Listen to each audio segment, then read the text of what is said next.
All right. Okay, internets, I think we're working. Let me double check that we don't have a bunch of echo. Let me see here. How we sounding? Oh, I'm loud, if anything. That's good. That's a good problem to have. Probably stick with this microphone too instead of doing that room one I was doing before. Double check. Might get an echo for just a second because of me. Hey, okay, fire, awesome.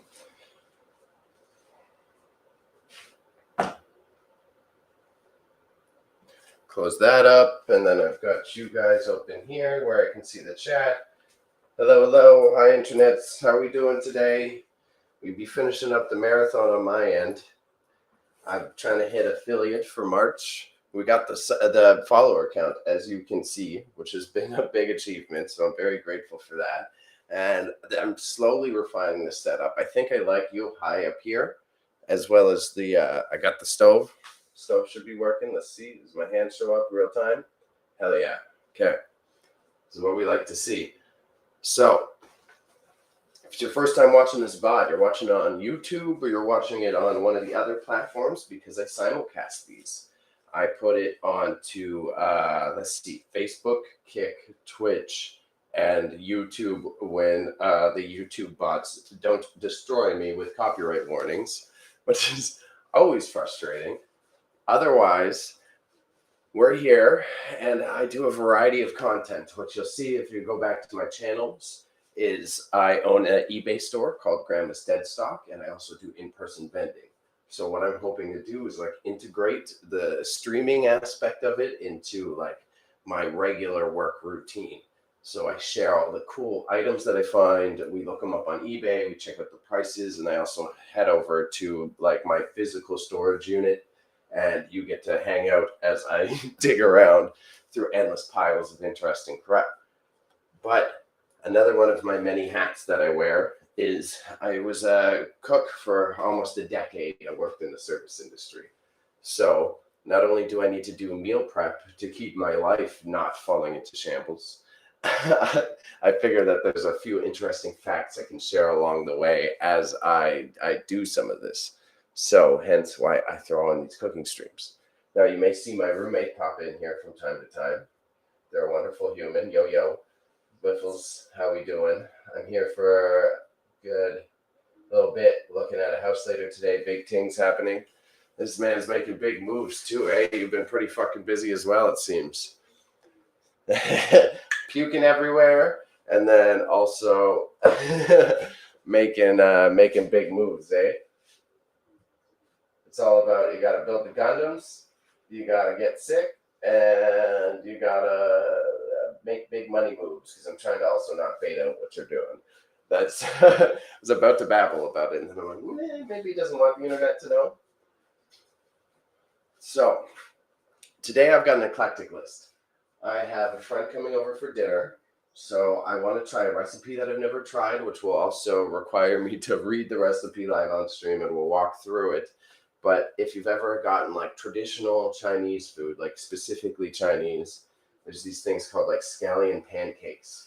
And I'd be really wanting to try to figure out how to make the dough, because supposedly it's like mad simple. It's like just flour and sesame oil and a little bit of other oils. So I'm very curious to see if I can pull that off. I'm also going to be doing spring rolls for that dinner meal, but that's an easy one too. I'll show you what they look like so that you can like have an idea of that. But otherwise, again, it's not that crazy. So for me, though, today we're going to make a cucumber salad for that dinner so I can have it on the side. I skipped breakfast to get this set up, so we're going to make some fried rice. So that's what I'm going to eat now. And as I eat that fried rice, we're going to check out that dough recipe.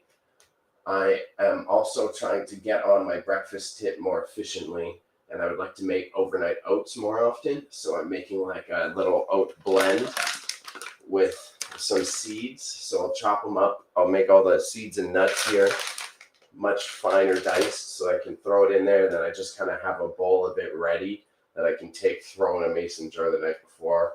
Be good good to go, because I find one of the impedances to me doing like an overnight oats is that I have to mix all the shit up. So if I have it pre-mixed, I think it'll be quicker to do it because we'll have the sugar, the cinnamon, all that, and we just dump it in, put in the yogurt and milk.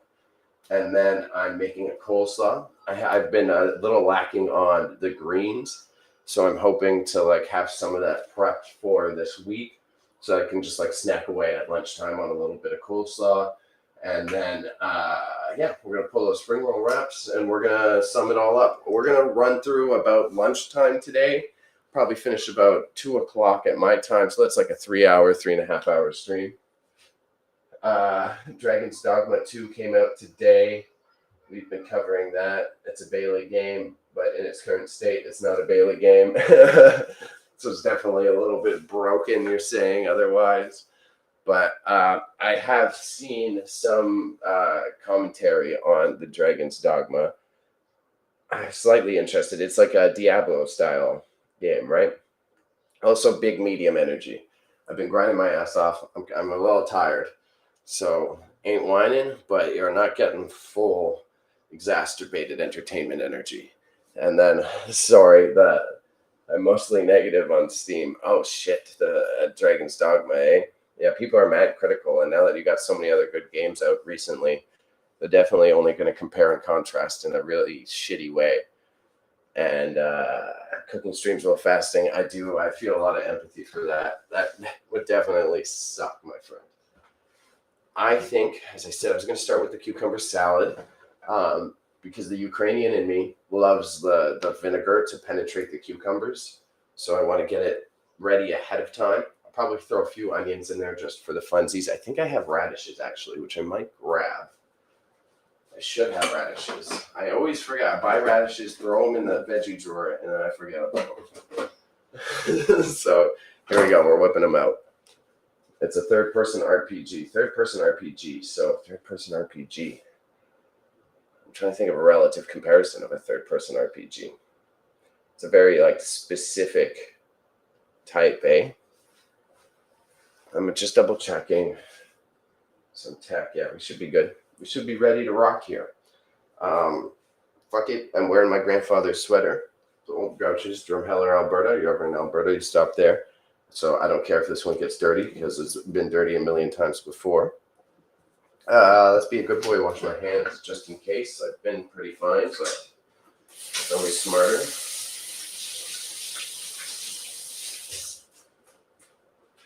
I got to run a couple of errands after this. Third person, think of the pawn system is cool. You create pawns that other players can hire and change their personality based on what that player is doing. So kind of like drawing from a lot of different games, so like Shadow of War style game that you can like manipulate the NPCs, and then Final Fantasy style gameplay. Oh, like one of the more modern Final Fantasies. Yeah. Like, what was the last one? 15? 15, I think? No, 15 is the MMO. Let's use a bigger knife. This is, I don't mind this one, but not helpful for this task. So we're doing big old, my favorite knife here. And I got just a little bit too much glare, and I can't see your chat as well. That's the one thing. I'm trying to get this to turn just a touch. There we go. Okay, we should be cooking now. Yeah, I saw your story that you're going off with some reviews, and I presume the Dragon's Dogma is one of them. I wonder, did that impact your readership because the game tanked, or are you getting more like hate readers? You know what I mean?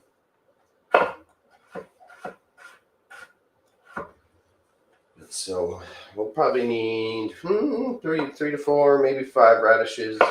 Probably 5 because I'm biased.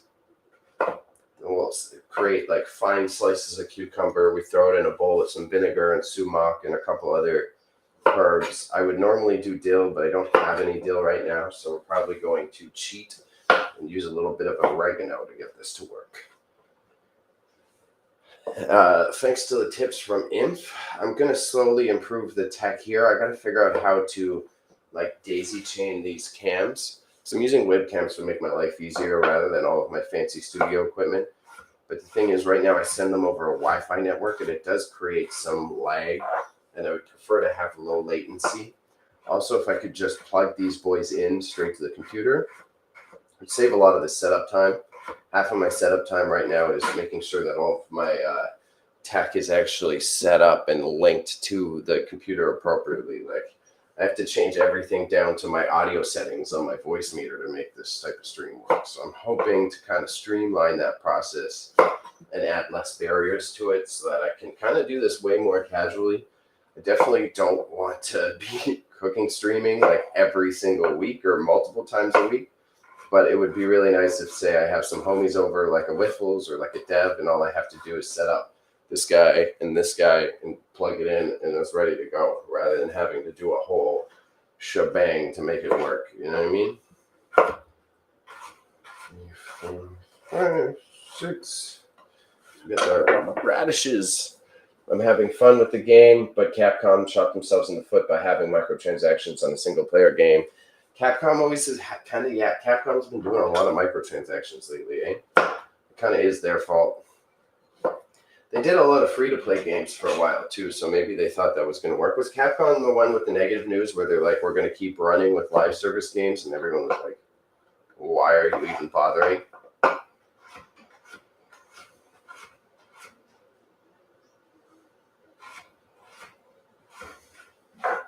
Sorry, we always got a lot of commotion in the background around here. They've been killing it otherwise. What's the other recent Capcom games? I thought they did release like 1 or 2 that flopped. I thought there was some sort of like beat 'em up style game that they released in the last year. I thought that people were critiquing was kind of crap. I'm not sure though. Can't remember exactly. But that is very cool. I'm a little tapped out. I've been totally in my own world for the last little bit. You're thinking on, Square Enix. Yeah, Square Enix said they're going more the live service route. And how's my audio? I tried doing a different setup today, Wiffles. I brought my just normal microphone from my streaming setup and put it in here. Ideally trying to make less steps, like I just said. So thank you. Thank you, sir. Appreciate the check-in. I think that should make my life a lot easier. Just bring this mic over here, and then I can leave that boardroom style microphone that I use. I can leave it wherever I'm doing my inventory streams, which may be done from my storage locker soon enough, but I'll just have to figure out how I want to format that.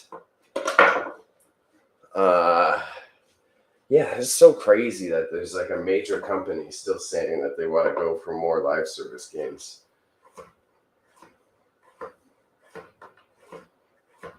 Have you been playing anything for funsies, or you've been fully on the game review tip right now as of late?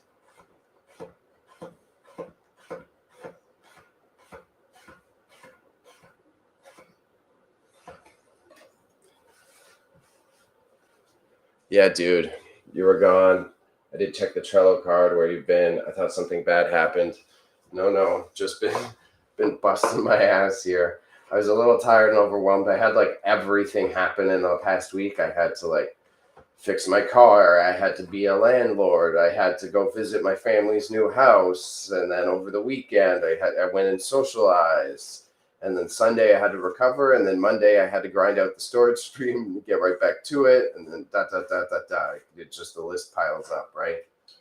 So I figured I would like focus in on what I got to do. I definitely, it helped doing all of these streams because it's like I can have a better understanding of the capacity while I'm doing all this work solo. Talk to Daddy Malik when you feel overwhelmed. Yeah, I'm not feeling like a bad overwhelmed. There's just you guys, I had too many memes. So I messaged Panda and said it. I wasn't like in bad breakdown burnout space overwhelmed, but I was definitely feeling the pressure. So I just kind of focused in. But all right, I'll let Daddy Malik know next time. Skill issue. Yeah. No, I'm just getting better at doing like the personal side, personal balancing. So then I know my limits a bit better. So then the time I do have, I'm focusing on like going to the gym and tidying my room and blah, blah, blah. Keeping all the personal shit together, right? Not everything has to be on the internet. And then getting ready for the moving that inventory for my eBay store. Ugh, it's a fucking slog, bro. Rise of Ronin for fun/work. Rise of Ronin. That's like a Ghost of oh my god, that's one I can't say with my speech impediment. It's a Ghost of Tsushima kind of clone. I wouldn't say clone might be rude and degrading, but it's a very similar game, isn't it?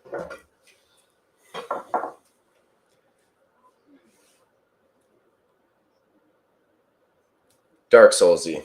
So more like Sekiro. Oh, that's the one I'd be seeing all the TikToks on. There's a whole bunch of TikToks of it's like, it's just like anime. And it's like you dashing away from the enemy. I think I have seen this then. At least a few gameplay clips. So it said some cucumbers for me. So we got our nice little salad started. We got cucumbers and radishes. I got some vinegar hidden under the sink here. Yeah, with guns. Yeah, so very fitting of your love of Tom Cruise's The Last Samurai. Makes sense. Makes sense. Why you'd be obsessed with it. Let's just add a buttload of vinegar in here. Fuck it. Let all of them get nice and soaked up. We'll just have to remember to come in here and stir it up every now and then. Again, I love the taste of like vinegar penetrating the radishes as well. Penetrating the radishes and the cucumbers. I think it's a nice little acidic touch to it, you know? And I don't want to go too crazy, but I want to add some additional flavors. So this is a tough call. We're probably going to go a bit of garlic powder. We're going to go a bit of oregano. And we already used so much garlic powder. I'm going to have to, next cooking stream, maybe we make garlic powder. Do a touch of basil. Some basil. And I need my sumac. And I'll do a little bit of this rice wine vinegar with mirin added. So it should add some sweetness without having to add sugar or anything gross like that. I prefer Ghost of Tsushima. Yeah, I'm thinking that's on like the long term. I'll probably be years late to playing that game. Play that shit in a few years. It does look fun, and the graphics still hold up really well. I'm impressed at that. I was like watching a bit of gameplay of it, and I couldn't believe how timely it still looks, I guess would be a good way to put it. Oh, there's the little shake. How did it end up in the top of this bag? Okay. Let's take it and put it on the ground ginger. Thank you, chatbots. You're getting better. Have you been watching Shogun? No. I started watching that other, the Blue Samurai or whatever that you suggested, but it was really good. I actually really liked it, so I had to stop watching it so that I could, I have to watch it as main screen content because I actually did like it a lot. What did I watch on the side? Because same thing, because it was good second screen content that I could have on the background as I work. I was watching The Brother's Son this week. I grinded that out. I had it on the background. I'm on like episode 2 of that Blue Samurai one. So I know it gets crazier, and I was watching it through to episode 2. I was like, okay, I really like this, so I got to make sure I make time to actually watch it, not just have it on in the background. So it's a compliment to it, but it means that I can't watch it as quick because I need to actually pay attention to it. I like the animation style. There's a couple of like Netflix animes and children's cartoons with that same like computer generated style. I guess it got really popular because of Arcane, and Arcane blew up and it had that like 3-dimensional anime. But it's really refreshing to see put in like a samurai style show. I kind of like it. I've got no qualms with it. Gundam's been implementing the 3D animation for a while now, so I guess I'm a little biasedly accustomed to it. That's another banger. They do a one-shot scene, and it's goated. Yeah, yeah. The Brother's Son, if you haven't watched it, I would highly recommend it. It's really refreshing, man.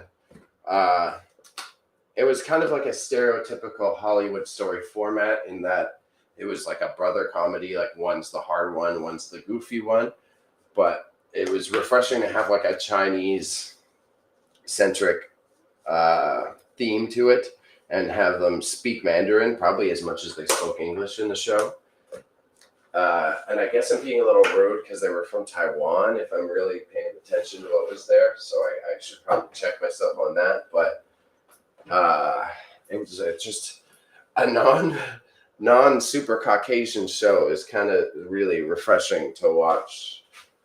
Okay, so even I'm so tired of all the live action shows being the same type of plot. You know what I mean? Doesn't the younger bro remind you of Panda? Yes, the younger bro and the brother's son reminds me of Panda a whole bunch, except for the studying for medical school part. I don't think Panda would have the patience for that. But he was fun, goofy.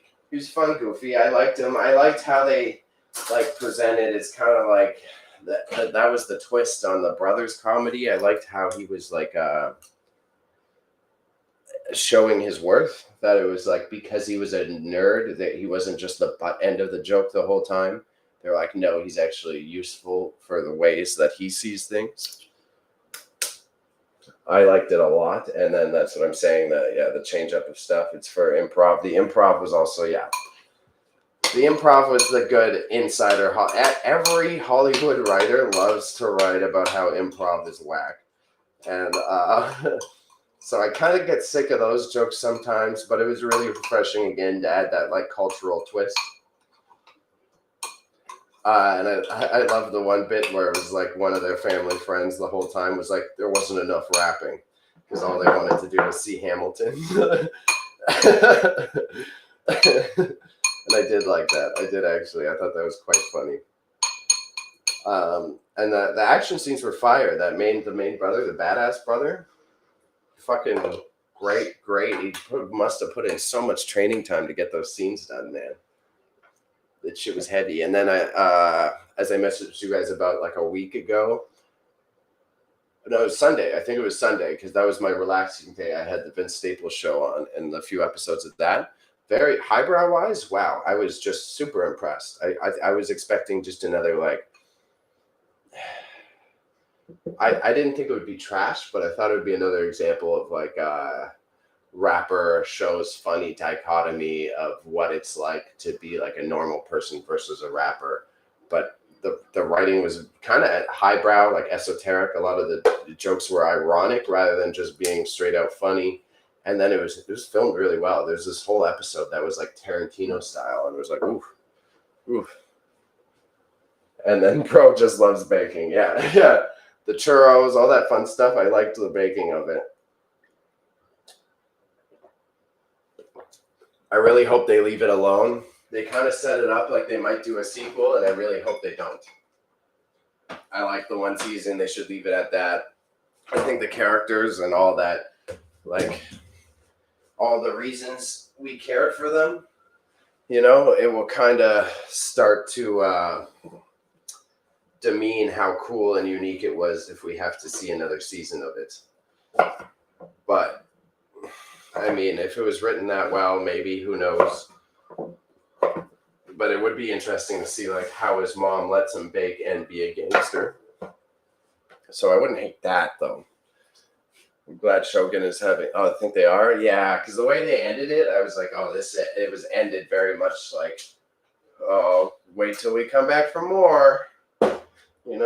Which again, I'm biased because I like the one-off stories. So fair. Maybe people do want them more, but Shogun, the white guy in the show, is a bumbling idiot that he's following upwards. In Shogun, yeah. I'll watch that next. I've had one anime on in the background. I've watched all of Baki, like all the modern Netflix Baki, but I never watched the original 90s anime. And it's dumb enough that I like it as before bed material, but it's nothing to like super brag about. The animation is really good for the 90s.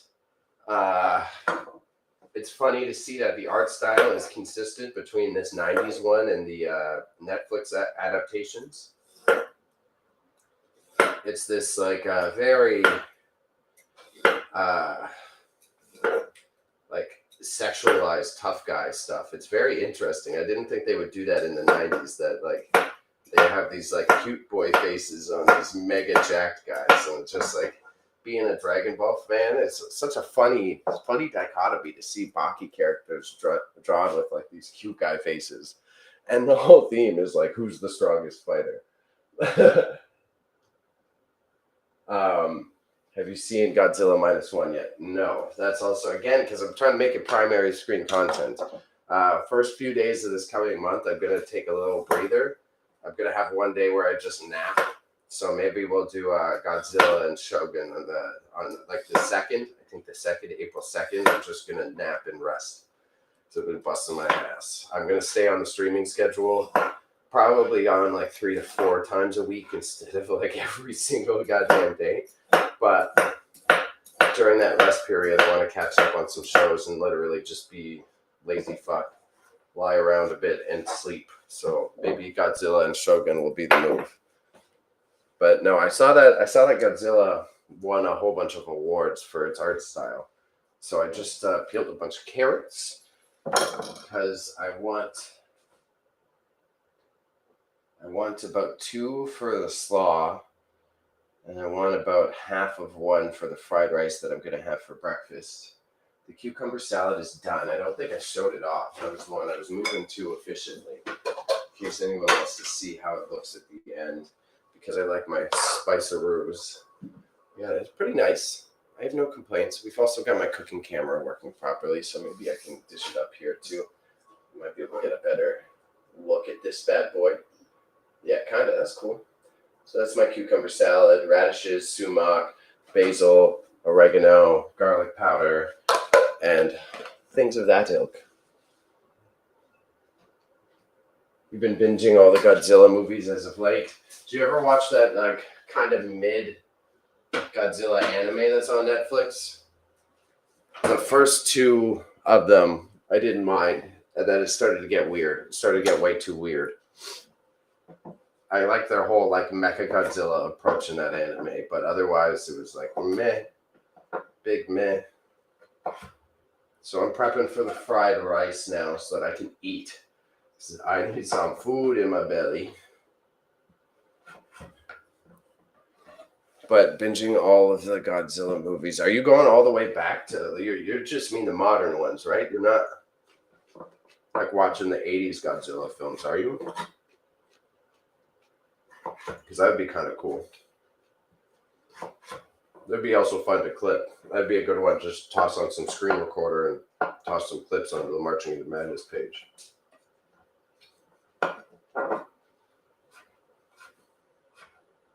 I always be thinking of the ones where Godzilla dances and then he flies. He flies by like doing his atomic breath backwards, and he's in that little 8-ball shape.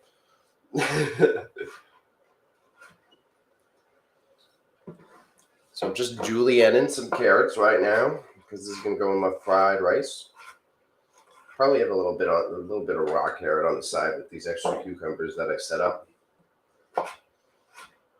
Fried rice, I'm not gonna go too ham. I think the last time I did it on camera, I went like excessive with it. I just kind of want some basic flavors today rather than like over spicing it. I'm gonna have a fun dinner as it were, so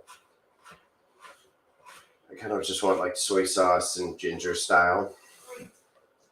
Don't want to overcomplicate it. And I've got I made some tuna for a sandwich the other day, so we're gonna throw some tuna in the fried rice.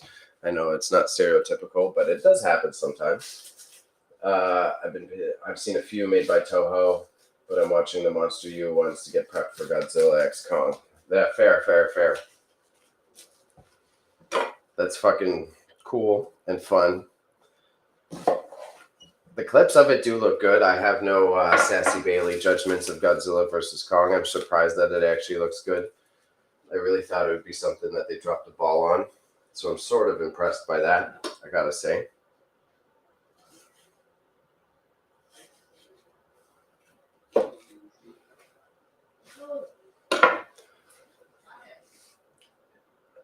...2014 Godzilla is my favorite. It's shot like a horror movie.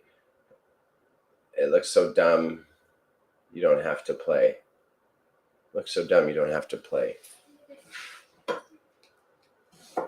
That's the part I'm a little off on that. What are we talking about? Looks so dumb that you don't have to play.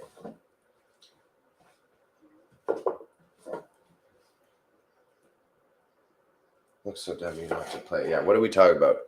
Bounce around too many things.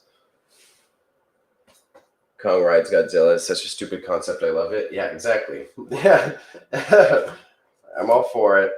And then I like that it's bringing back some of the OG characters, like I think he's called Scar. And I mean, it is from those original Toho movies that they come from, that whatever, Otherworld or Underworld. I forget. I think it's called Otherworld. Godzilla lore has never been my big specialty, so I'm not really completely certain. Yeah. Having a good time on the stream so far. I forgot to put a little bit of onion in that salad, so that's what we're going to bang out right now, too. These guys are overly sprouted. I'm not going to use them. They're going to go in the... I feel bad throwing them in the green bin. I hate being that wasteful. But it looks like it's what we're going to have to do today. I got big boy onions, though. We got some coconuts under here that I totally forgot we had. Definitely want a good chunk of onions. Otherworld, yeah. That's cool. I'm happy I got that right. I really wasn't sure. Otherworld is it's interesting. It's a fun concept because they already had Ghidorah, they had Mothra. So then once they do Otherworld, then they can start bringing in some of the more obscure ones. There's another monster in it. I remember seeing that teased, but I can't remember which one it is. In the Godzilla versus Kong, they have a different monster in it as well. I thought they were teasing it, unless I've been watching the wrong YouTube videos. That's not a lie. Like, I've been reading about Godzilla.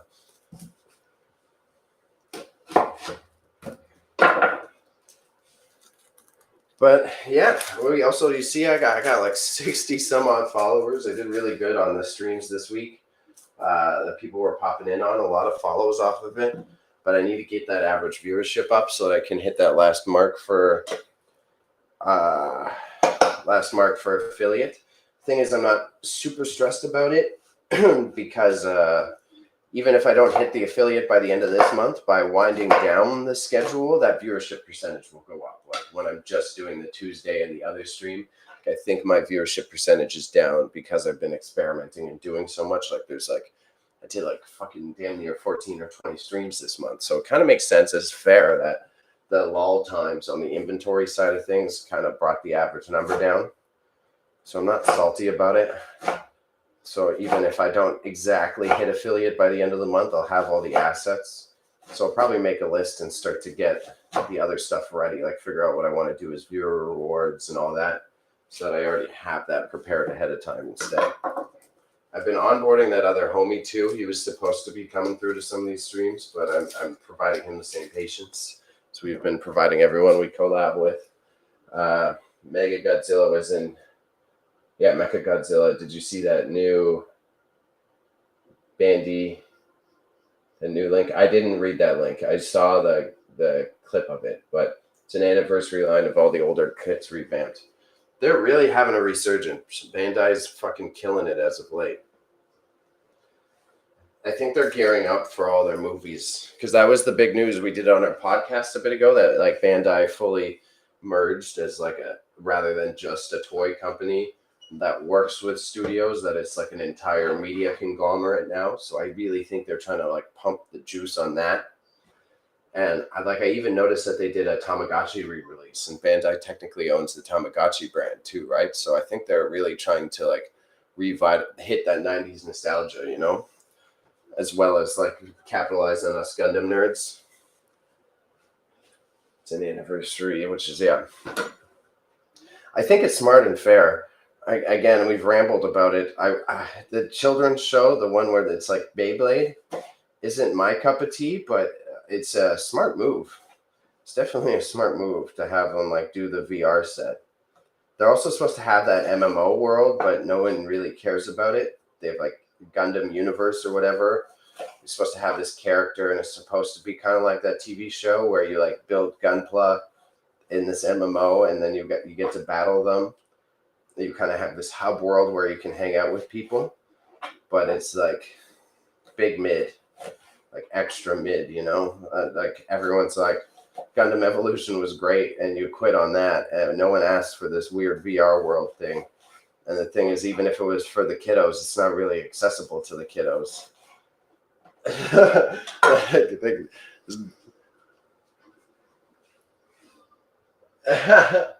I'll allow that one. You can have suck my ass. I'll let you do suck my ass in this. I hate those Gundam Breaker kits. All the Gundams from the Blade Gundam show can, yeah.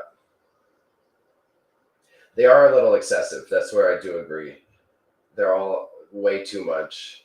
They have some cool SD Gundams from that series, which I support. I think those are fucking pretty tight, you know.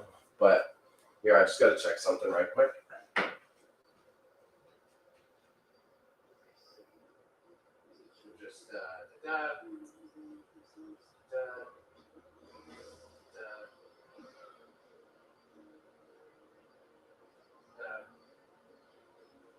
Oh, I'm definitely going to get more of the SD as well. Just when I do, I want to make them more. I'm going to have like, I want to get all the cute, wacky ones. I want to get like pink ones, purple ones when I get the SD Gundams. That's going to be my thing. I'll get the cool, badass looking ones for the main kits, like the purple one you sent on. And then I'll go cute with all the SD rather than try to get all badass collection. I think having a bunch of little pink ones will be nice. It'll be fun. What's good, Giga? Nice to see you, fam. Happy morning to you, sir. Hope things are going well. Added a little onion to my cucumber salad here. Oh, damn, the sumac and the radishes are already making it quite pinky purple in here, which is fun. That's kind of what I want. I'll show you a little bit more under the light here. I just found out there's MGSD Gundams. Yeah, I'm not surprised by that. I figured there would be a master grade of those higher end ones as well. Probably because of that Beyblade ass show, though. If I had to, I know you hate it, so, but it's definitely because the kiddos would want that. So we got that. So I'm gonna start my rice bowl over here because I need to. We're gonna saute the onions and stuff first, and then I'll do the rice. I just found out MSG must be a nightmare putting those parts together. Yeah, bro, I had to use when I'm doing the stickers on those smaller model kits, I literally use the X-Acto knife to apply the stickers because my big gorilla hands can't handle it. It's way too much. I end up fucking dropping them everywhere or placing them wrong. So I put it on like the tip of the blade of the knife and then press that against the plastic. That usually saves me some of the headache of trying to make sure I'm actually doing the decals correctly. And again, if you just pop it in, I'm big medium energy today. Big medium energy. The grind's been fucking awesome, but I am a sleepy boy. So I'm excited to be cooking just for funsies with the friends this evening. It'll be nice to not have a big objective. Then I'm headed to the homies Jeff's this weekend because my wonderful roommate is going to paint that arcade cabinet that we tossed together, and it's going to be fucking awesome.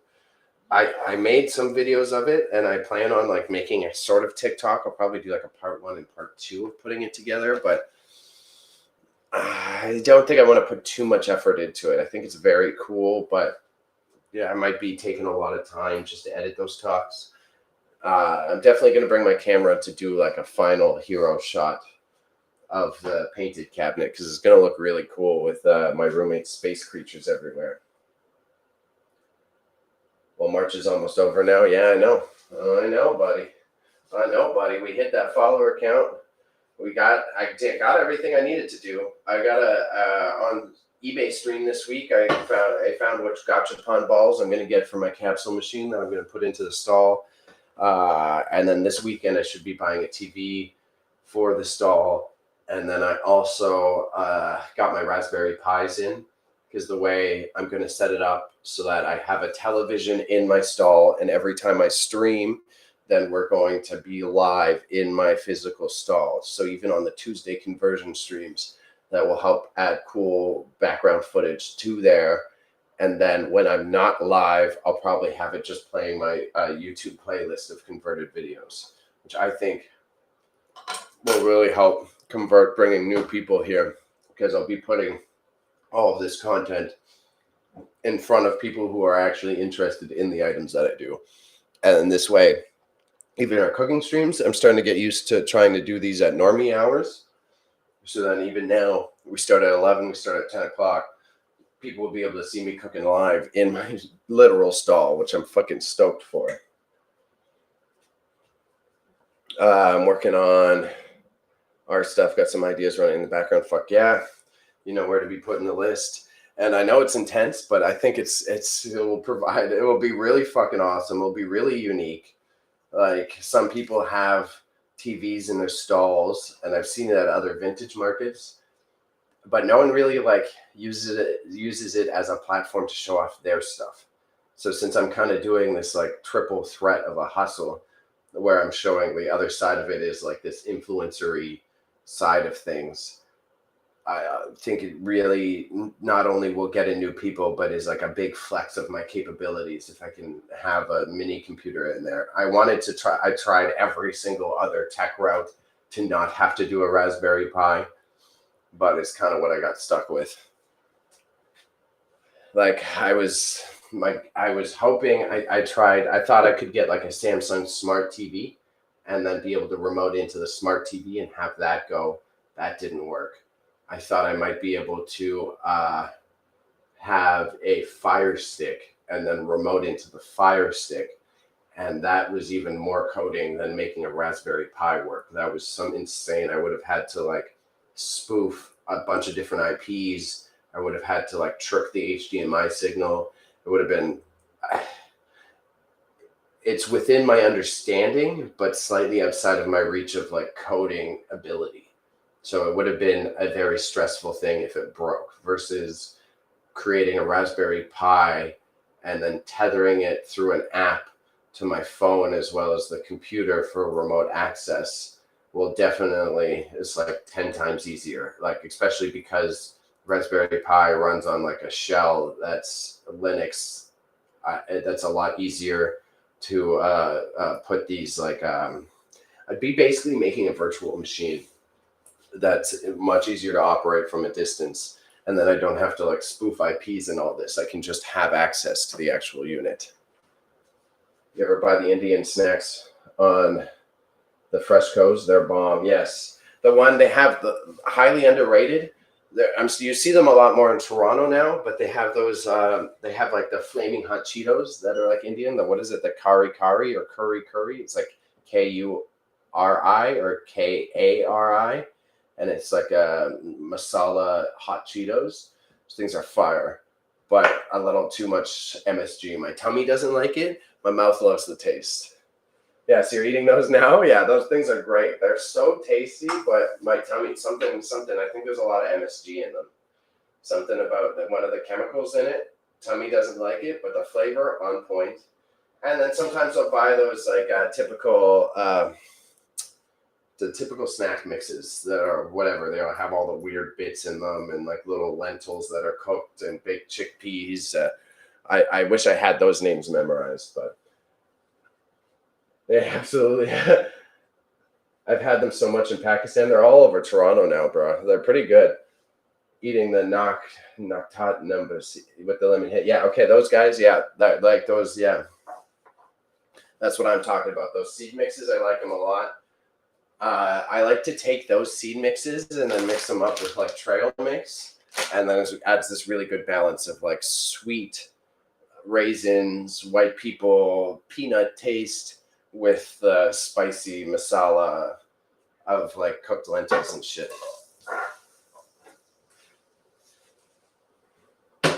So right now, breakfast foods, keeping it quite simple. We're not going too crazy. So the basic fried rice, what I typically do is I'll get all the veg prepared. I'll take, after that's all sauteed, I end up taking it out, and then I'll mix an egg with the rice ahead of time, fry the rice, take that out. I don't have to take it out. I'll probably do it the easier way and like start frying the rice, and then I add the sauteed veg back in. As I said, I don't want to go too crazy with this one. This is kind of just more so for Bailey to nourish himself. The tandoori masala is my favorite one. They got a couple flavors back home that they don't sell here for some reason. I think you'll probably start seeing a lot more of them because I was even at the gas station in Toronto, like a Petro Canada, and they said they have them, and like all over from Scarborough to the West End. So whatever company owns them, whether it's Lay's, I think it is Lay's. I looked at the back. I think Frito owns them. And I think that's also how they're able to distribute them so cheaply. I think it is literally Cheetos, and then they dust it differently. I think that's why you're seeing them all over the place now. But that's me being, when I was a freelance writer, I had to write about the grocery distribution chain throughout North America, as well as the convenience store distribution chain. So you'll notice that if you're like, to get your products consistently through convenience stores and stuff like that, you need to be working with like a major supplier that has all of the logistics networks set up. Like you can't just be a small time chip company and get your stuff in a few stores. You have to have some sort of deal with like the Frito-Lays and the major boys. So if you start seeing like a certain brand of chips at like multiple gas stations and multiple convenience stores, typically means that it's got the thumbs up from one of the larger organizations as a product that they want to push. Do you remember when we were in the Madison and we were chatting about Bitcoin? Oh my God, yeah, Jesus, yeah, that was ages ago, eh? I don't necessarily remember the topics about Bitcoin we were talking about, but I do remember that. That's Jesus. It was at 8K CAD at the time. Yeah, I remember that. I think we were talking about if we were speculating if it was going to be stay at that rate or not, if I remember. That's like my old guy hipster story. Wiffles in the chat hates it in totality. I think if you kept just your investments in Bitcoin alone, then it might not have been a horrible, like you might still be okay. I don't think it will go up to that same level of high, but who knows? Everyone needs a way to embezzle their money on the internet, right? And that's ultimately what it's used for now.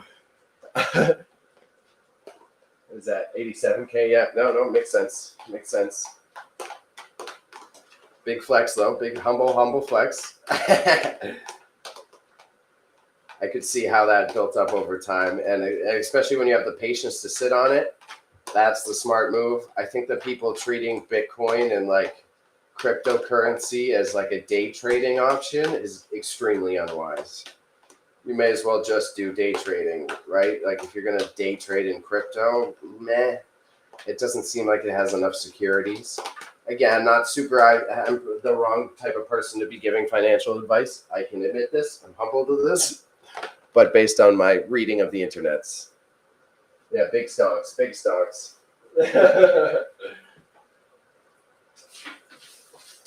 I think it's pretty fucking intriguing. It's also funny to watch how all the Bitcoin miners fell apart. Like there's so many on eBay. It's like the big discrepancy. There's so many graphics cards now on eBay from that side of the hustle. And like a lot of them, like people, you could get in trouble on eBay if you sell a graphics card and you don't disclose that it was used for mining. eBay specifically put a parameter out there that you get in trouble because you're kind of like, they are specific about making sure if you're listing it as new or like new or used or good with a lot of different items. So then after the Bitcoin crash went down, they started making sure that it's like you have to be honest about those graphics cards as well, or else they'll give you a strike on your account and shit. Because a lot of people were just trying to offload their graphics cards and then lying about whether or not it had been used for mining.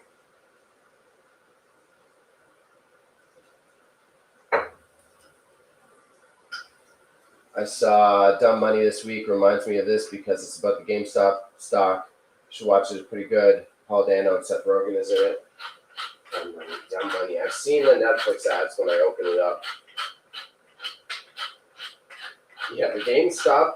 The thing about that is that Wall Street bets that did in a way influence things heavily. I don't think it will ever like happen again in the same format at all by any means.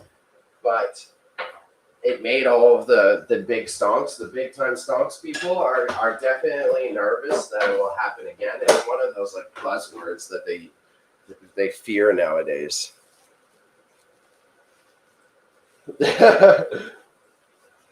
Like they're definitely terrified that a bunch of normies can just walk in and blow up a stonk.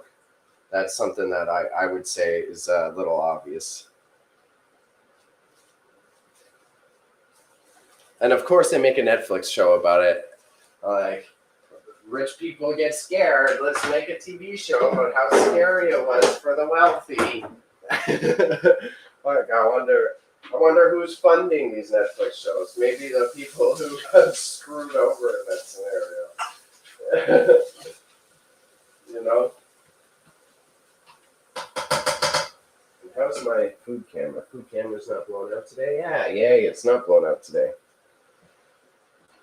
Got some spinach that's about to go bad, so it's going in the fried rice because it doesn't matter if it's mushy.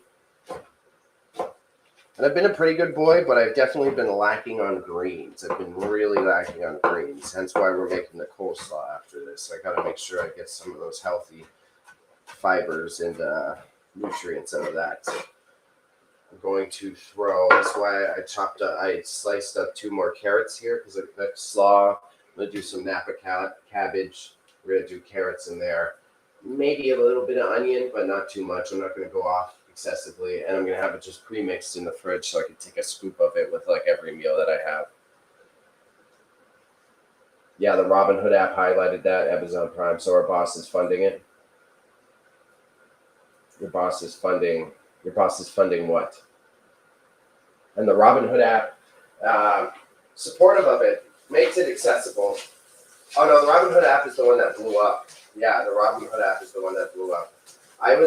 When I was reading about crypto at the beginning, as Giga mentioned when we were like talking, when it was like 8K up, I was looking into a bunch of the trading apps. And I noticed that immediately, as soon as I was doing that research back then, that it was like, oh yeah, a lot of these companies that allow you to do the day trading in crypto, they're technically holding your funds. Like it's not like a normal market where I'm like putting the money in so that I can like invest it directly in the stocks. Like it's technically their money after you put it in the app. And I was like, this is gonna get fishy. And then look, we got a Sam Bankman-Fried who just like ran away with exactly that concept. Like, sorry, you were dumb enough to put your money after reading the terms and services. I just couldn't believe like the Sam Bankman-Fried. How many people like looked at Sam SBF there and was like, oh, he's a genius because he plays League during meetings. Like, holy fuck. Like, how easily can you get conned by someone? You know, it's like, no, he's just not paying attention. Jeff Bozo is funding the Dumb Money movie because it's on Amazon Prime. Ah, yes, our boss. Now I see, yes, our overlord, the almighty Jeff. Yeah. Well, same thing for him. I don't know. Jeffy always like drives me up a wall when we think about these concepts because he's like tapped in with everyone. His Amazon Web Services are we're aware because we work in the tech industry. Well, tech adjacent.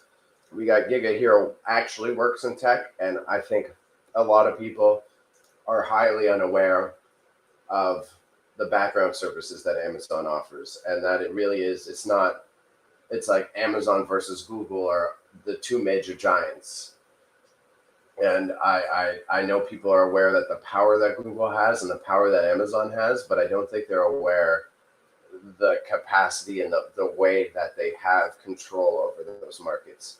Like basically any big company wanting to run a database or server system or anything like that has to go through Amazon. And then Google, because they were the first to the game, the way they set up their cookies and their SEO and their data, like those search engine results and the ad tools of Google are like, it's going to be damn near impossible for anyone to knock them off their throne. Like Alphabet is just set. Alphabet has like barely any, like there's literally no way that they could get knocked off the throne. Yeah, you're at a hockey game with the AWS sales team. Makes sense, bro. Especially with what you're doing. Yeah, they're definitely gonna want. They're gonna want you guys happy. You're gonna be like, you better buy our services and not Alphabet's.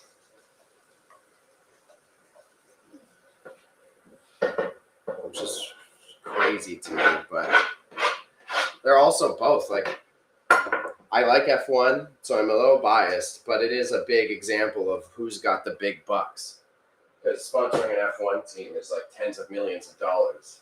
And the fact that even Kick is in that mix now says a lot. Says a lot about how much money these guys got to throw around just at sponsorship opportunities. Did you know we do the vote counting here in Canada? Yes, you did tell me, but I thought that might be something you didn't want to talk about on the internet. But yes, I did know that. We provide the services for that, I'm aware.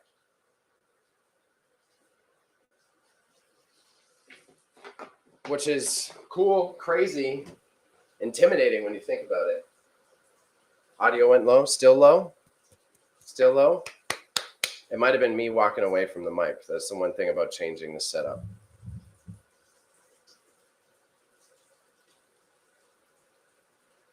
Hit me if it's still low and I can, okay. That would have been me. I'm trying to do my best to face the microphone since I'm using a directional one. That would have been me looking down at this, the veggies I'm sauteing here.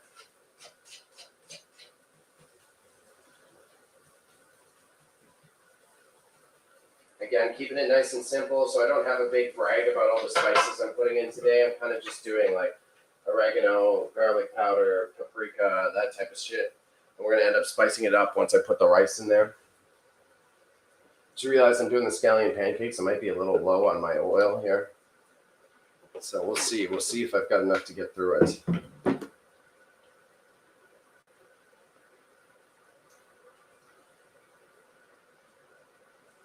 Yeah, pro tip, whether you're working on cars or in a kitchen, these jugs, you want them to pour smoothly, you got to go to the side rather than this way.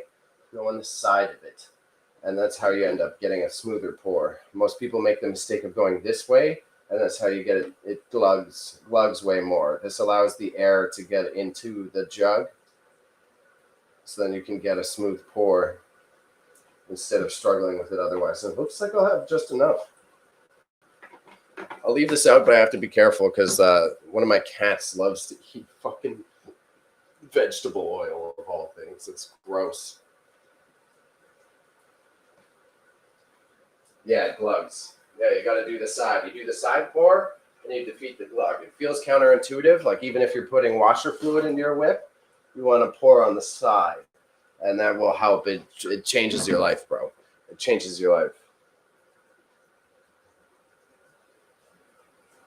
Another option is to like stab the jug, but if you're using it for like cooking products, right, you obviously don't want to do that. So that's the thing. If you want to cheat on like washer fluid, you can like stab it on the handle back here, and then it will go that way because it gets the air in it. But cooking oil, you obviously don't want to have the additional hole in the jug. It defeats the whole purpose. I always have a swig. If you're serious, that's wild. Especially if it's vegetable oil, it's not so bad for you.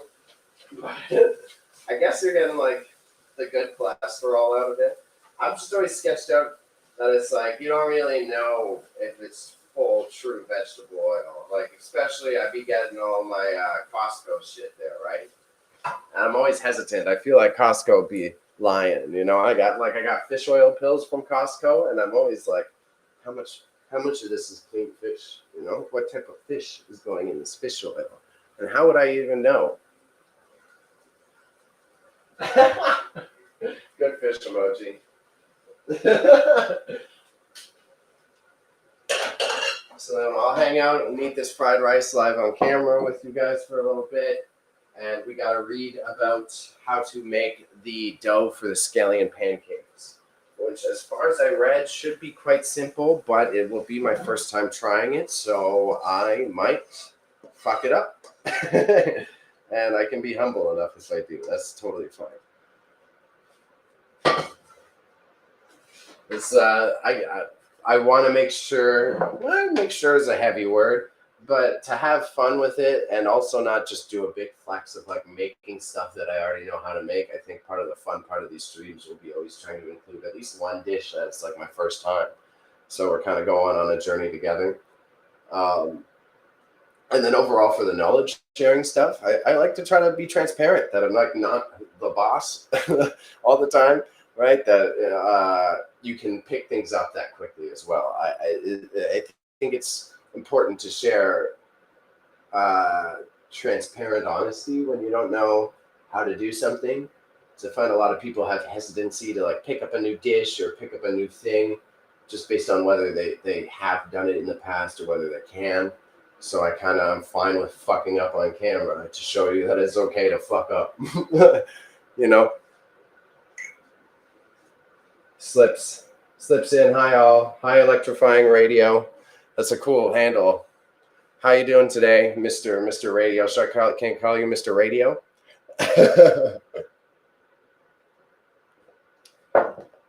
Welcome to the chat. Nice seeing you, friend. Thank you for popping by. I'm doing a couple dishes. As you can see in the title, we got fried rice going on right now. This is my lunch. I'll create like an extra. I'll get some leftovers out of this too, and that's what I'm hoping for. Camera setup here is almost refined. The only thing is I got tips from Imp, and right now what I run my webcams over Wi-Fi to my main setup, and even with the really good internet that I have, sometimes it creates lag, or especially when the node in general for the neighborhood is too busy. So I'm probably either going to run an Ethernet cable along the ceiling, or I think what might be best is just to get a really long USB extender. I'll run the USB extender to my main machine and then have one of the multiple ports coming out of it. So one with like 4 ports, and then I can plug in all these webcams. You doing good? Yeah, it's good to hear. It's good to hear. You watch a lot of cooking streams? You just surf in the cooking fucking category? You just verbalize yourself slipping in a chat? Yeah, you didn't put the asterisks. You didn't say slips into chat.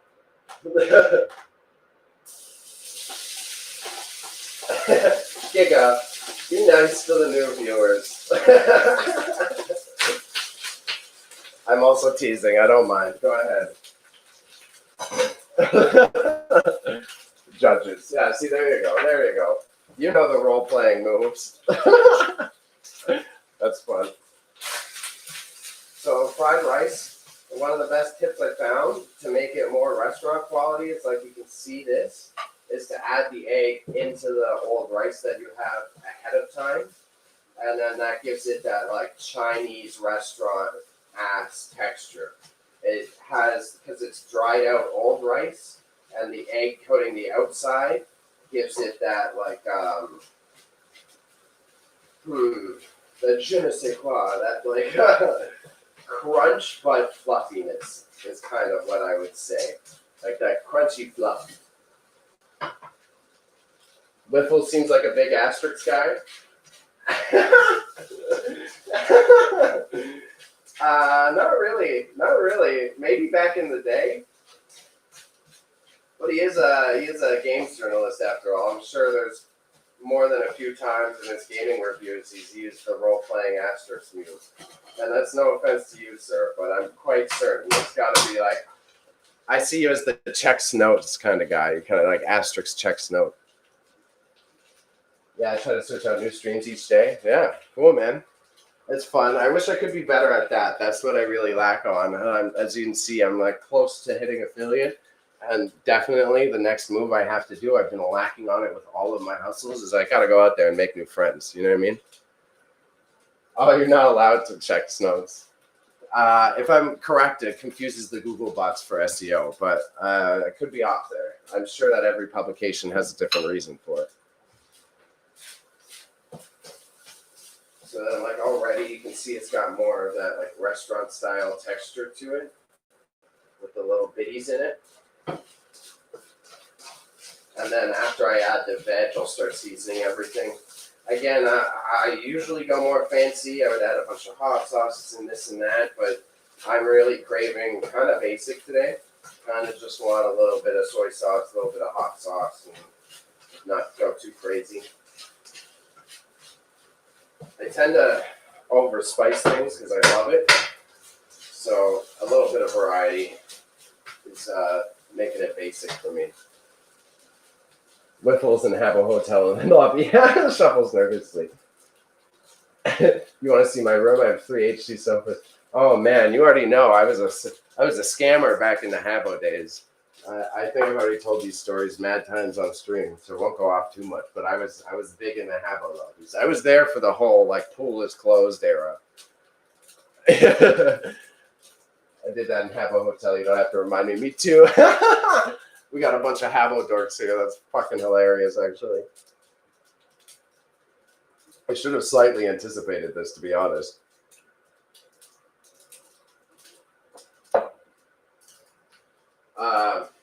Like me and the homie Jeff used to do the thing where we'd run a falling Fernie room with the prizes, and we'd just have multiple instances open. So we'd be running like 3 characters at a time. We'd be running a game, and then we'd have about like 4 or 5 other people come in the room, but they didn't know that about like 5 of the characters in the game are being operated by me and Jeff. And then we'd have a few of them like lose immediately so that it looks legit, like the people just fucked up. And then it would end up being like me and against one of Jeff's instances. I never spent real money in Habbo Hotel, just got gift cards. Yep. I was big into scams on RuneScape and Habbo. Yeah, I had to have the internet talk with my parents because of Habbo. My parents had to sit me down, and they're like, we get that you think it's just a game, and you're getting like in-game money, and it's nice that you're not asking us for some, but you're stealing real people's money. Like you're actually stealing people's money. So we need to somehow agree that you're going to stop being a thief online in Habbo. You could phone a number and have it charged to your phone bill. I had a big talk with my dad. $250 gone. Yeah. That was my first big stealing talk, behave yourself talk, was you're stealing from people. And I'm like, I guess you're right. So I took a big break from that scamming. And then when I was about like 15, 14, me and Jeff started scamming again on it. We ran a bodyguard agency, which was like the biggest scam of the whole hustle. Running a bodyguard agency, because you would just have like some little kid, some 12-year-old who wants to be cool in Habbo, and someone would pay you their like real Habbo coins to have this like kid follow them around all day. So we would just be like a boss in a room and just tell other dorks to go follow someone else in this virtual game for the day, and then we'd collect the money. Yeah, we were running those fake falling Fernie rooms. I knew people who were running those maze rooms too, and they had that shit rigged. All those maze rooms were rigged as well, so that only they would like have like 1 or 2 people win a day, but it would be one of their homies because they would tell them which fake squares to click. I also knew someone who ran a casino in Habbo Hotel. Like they used to have the random dice, and you would gamble based on the RNG. And he did pretty fucking good off of that. That's how then we had all our finances for the bodyguard business, because the guy who ran the casino had too many casinos. He had to get rid of one, so we got all of his overstock. And then we were able to like pay our staff for the bodyguard company in Habbo with all of the leftovers from this casino. Which I guess it's hilarious to think back on. But considering I did other nefarious things in my life, when I was a misbehaving teenager, I would definitely be open to someone arguing that this was quite possibly like a gateway for me. That starting by being a scammer on Habbo was like helped me understand how to set up other business structures that are less than not very pretty. So the only thing that we're doing that's like different with this fried rice is I got leftover tuna. I'm throwing in some leftover tuna. You'll see it in some like homemade versions, but definitely you're not going to the Chinese restaurant and getting tuna in your rice. But I wanted to make sure I actually use that shit up.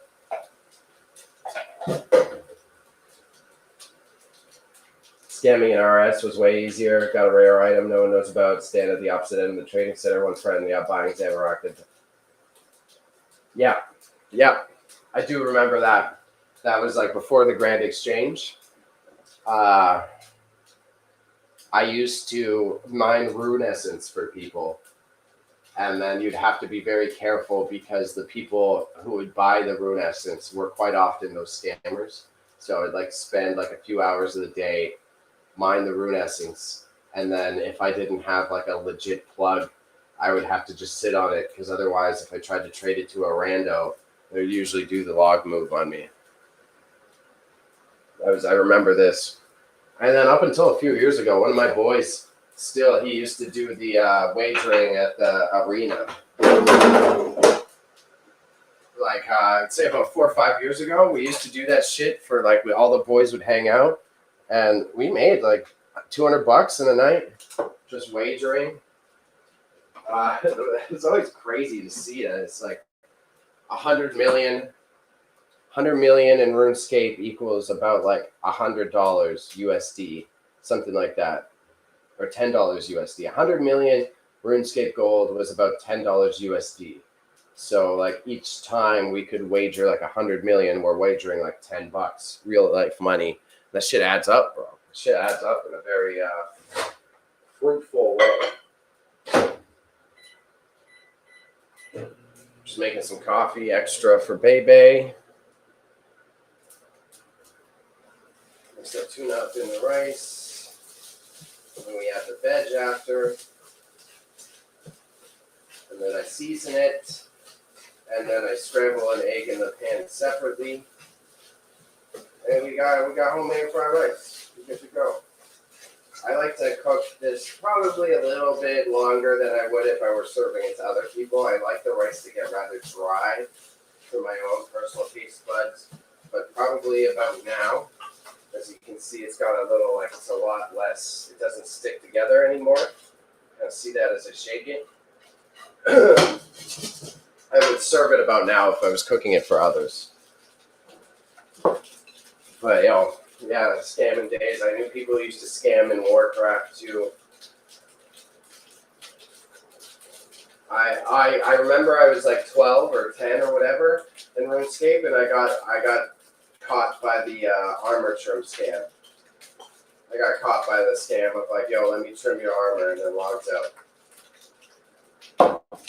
Again, I used to play Diablo 2 as well, right? And that game was fucking rampant with it. Mad people scamming. You could do dupes. I'd play on hardcore servers in Diablo 2 so that I could try to avoid the hackers, because a lot of the hackers didn't want to go into hardcore because if they died for whatever reason, all that work that they did was gone. So I would play hardcore Diablo just to avoid the scammers.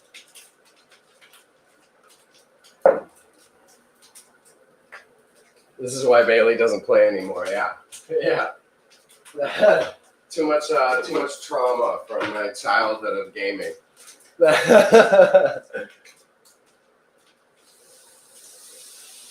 just some basic soy sauce. We'll add some paprika, a couple sesame seeds, and that's all we're doing today. Actually, my hot sauce is out, not even low. Oops. Now to hot sauce.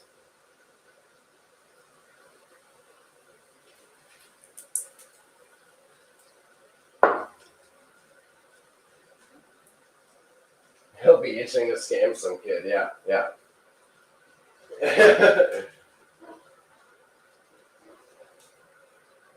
No, I got over it. I think the last thing I scammed in was Puzzle Pirates. Puzzle Pirates was the last game I was scamming in, and then I quit after that. Because Puzzle Pirates was similar to the Bodyguard Agency. You could, like, if you had a crew in Puzzle Pirates, you could, like, loan out crew members. So, like, someone would pay to rent people to operate their ship from me in Puzzle Pirates. And then you'd just, you'd have the people pay you, and then you'd have your entire clan log out for the day. So, like, when you were getting ready to finish up for the day, and you knew that, like, all you and your boys, it was time for bedtime, then you would, like, offer to rent out someone's crew member, and then just fucking everyone goes to bed. COD Warzone Mobile, that will do well in international markets. For sure. That'll do well internationally.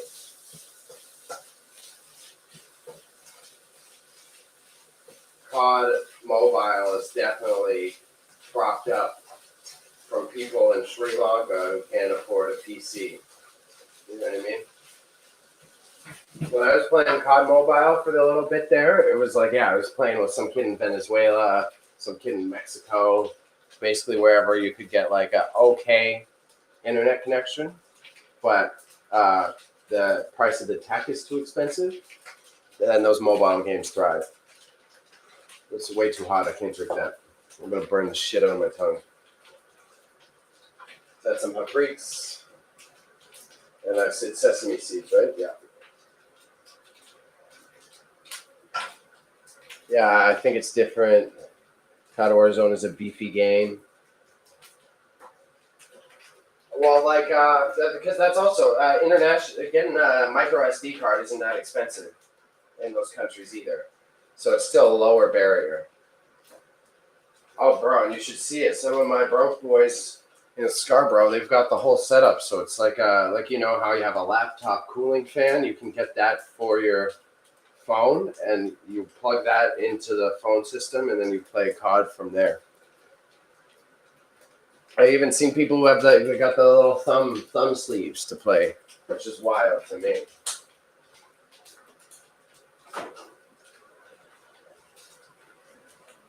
Yeah, yeah. You could get. They're pretty cool setups, actually. You could get like basically you could get it plugs into the cooling station, and it gives you just WASD, and you can plug a mouse into it, and then you can play COD Mobile basically mouse and keyboard, but just it gives you just WASD keys instead of the entire keyboard. It takes up minimal space, and you can get the shit on Amazon for like $40. So it helps make the entire thing way more accessible. Get them sesame seeds up in there, and we just fry the egg after, and we got breakfast. I do have to go to the bathroom soon, so I'm going to take a bathroom break. I'll leave the camera on because I'm not going to dawdle. I'm just going to run and do that. We're going to try to power through this entire session without taking a break.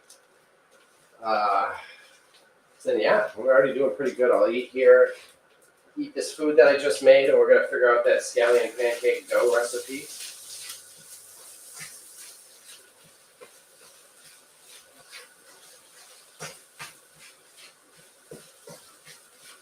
This shit's looking good, mighty tasty. Get that egg frying. So then, yeah, when you want to add the egg bits like you're going to a Chinese restaurant, this is all you do. You push all the rice and meat to the side, you fry it, scramble it here, and then you mix it all back in. Quite simple. Quite simple to-do list. And break your eggs better than I do. That was terrible. That was embarrassing. So bad at it, I gotta wash my hands now because I got raw egg all over me.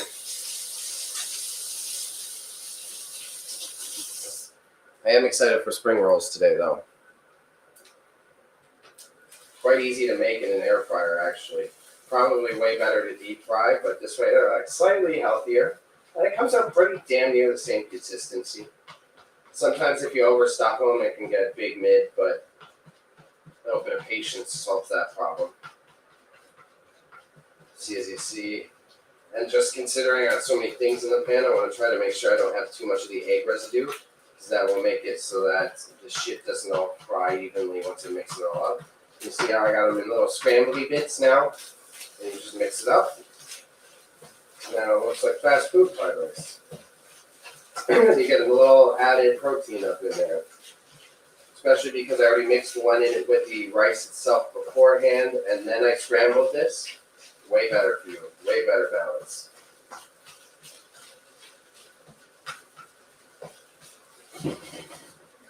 Bingo bango.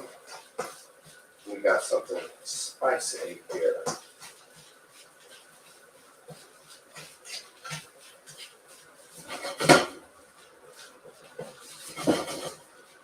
And then the only thing elsewise we might be frying today is if that dough works, I might try to do one of them pancakes.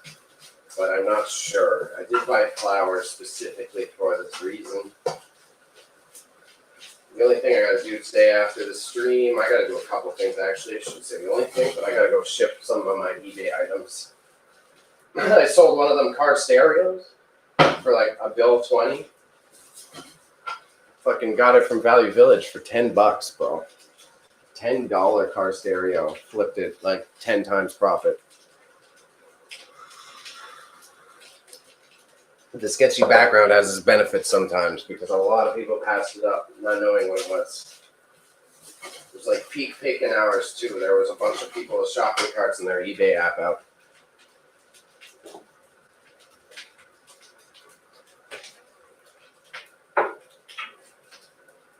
All right. Let's get this apron off. I'm going to go just refresh the windows at my main unit, machine, whatever the fuck. I'm going to take this off the heat. I'm going to go pee. I will be right back. It's going to be 2 minutes, so I'm not even put on the BRB.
All right, internets. We did a quick dash. We dashed to the washroom. See, am I live? Yeah, I'm in here. Okay, good.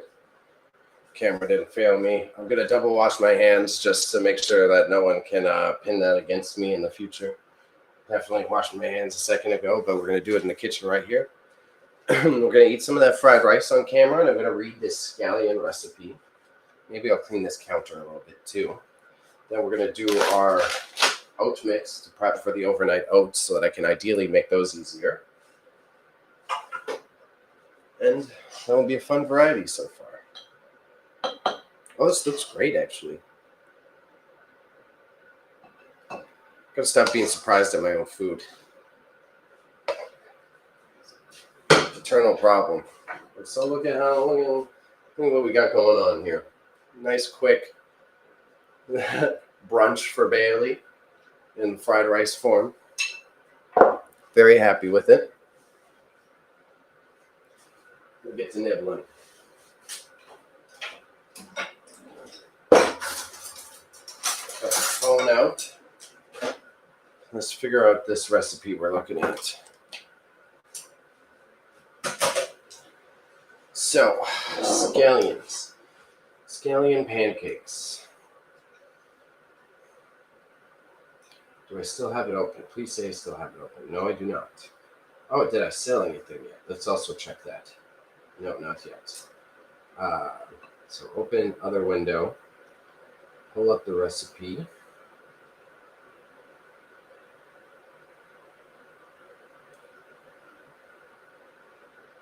So Chinese scallion pancakes. Dough, 2 cups of flour, 1/2 tablespoon of salt, 1/2 tablespoon of boiling water, 1/4 cup of cool water.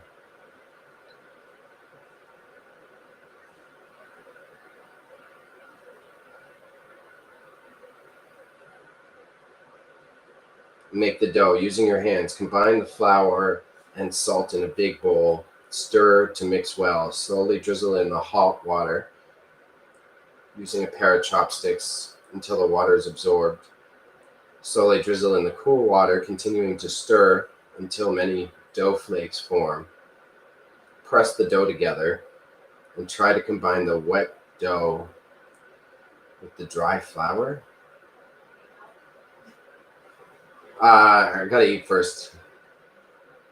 Drizzle in a little extra water if there's any dry flour remaining. Knead into a firm ball, cover and let it rest for 20 minutes. The mixer will probably be easier, but we'll stay there. While the dough is resting, combine the flour, oil, and salt in a small bowl until a smooth paste is formed. If making dipping sauce, okay, whatever. When the dough is done resting, knead for another minute until it's smooth. Cut the dough into 6 even pieces for about 76 grams per piece. Form the dough into ball. Work on one dough ball at a time, covering the rest with plastic wrap to prevent drying out. Roll each dough ball into a thin rectangle with a rolling pin. Lift and turn the dough as you roll it to prevent the sticking. Spoon about 1 tablespoon of filling into the dough.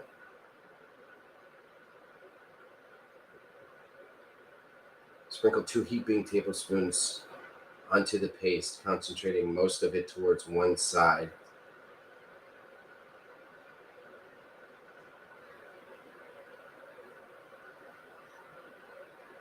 Oh my God. Set the formed, repeat until pancake is ready. Jesus. Okay, we have a fun challenge ahead of us. It should be pretty easy to make it, but it looks like the rolling out is going to be a bit of a headache. So we will do this.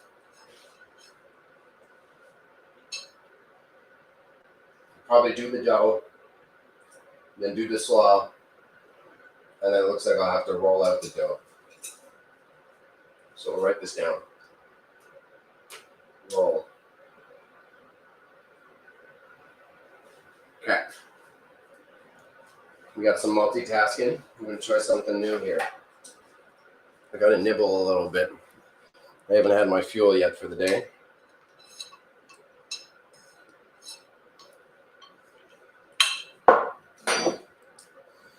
Okay.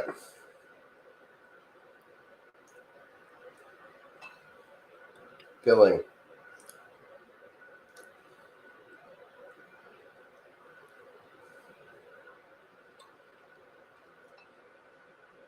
Interesting. So you kind of put like you make the dough and then you put a slurry filling kind of inside of it. All right. Oh, and the actual dough has no oil. Oh, so they end up doughy. And you kind of roll them out like they're croissant, which is very manageable. So when the dough is done resting from there, cut the dough into 6 even pieces. Work on one dough ball at a time. Roll each dough ball. Why a thin rectangle? The rectangle part's tripping me out. Spoon 1 tablespoon of filling onto the dough and spread it evenly with the back of a spoon, leaving about 1 inch on top and the left end without the filling. Sprinkle 2 heaping tablespoons of green onions onto the paste, concentrating most of it towards one side.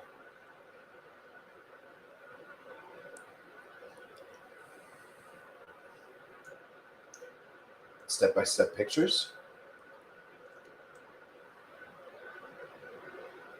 Yeah, so you kind of fill it up and then make it into a tube.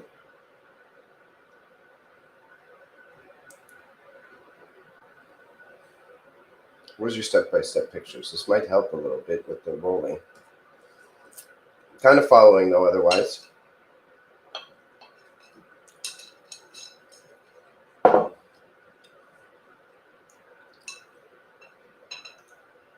Begin rolling the dough from the longer side until you have one long tube. Lightly flatten the tube using your hand. Take the sealed side and gently pull it towards the unsealed side.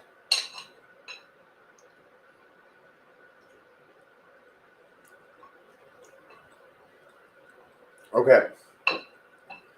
It's a lot of steps, but I think I'm following.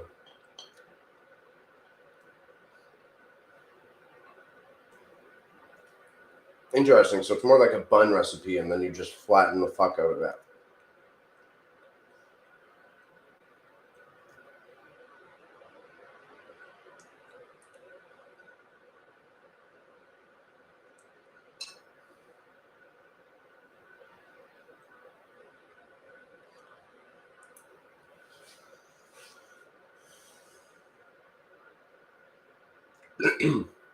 Excuse me.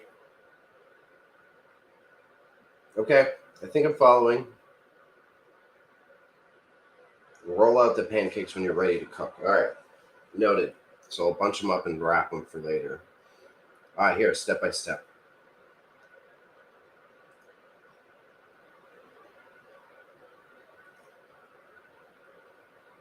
Oh, interesting. Yeah.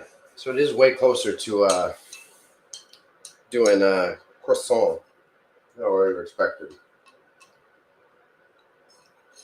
All right. Should be able to pull this off.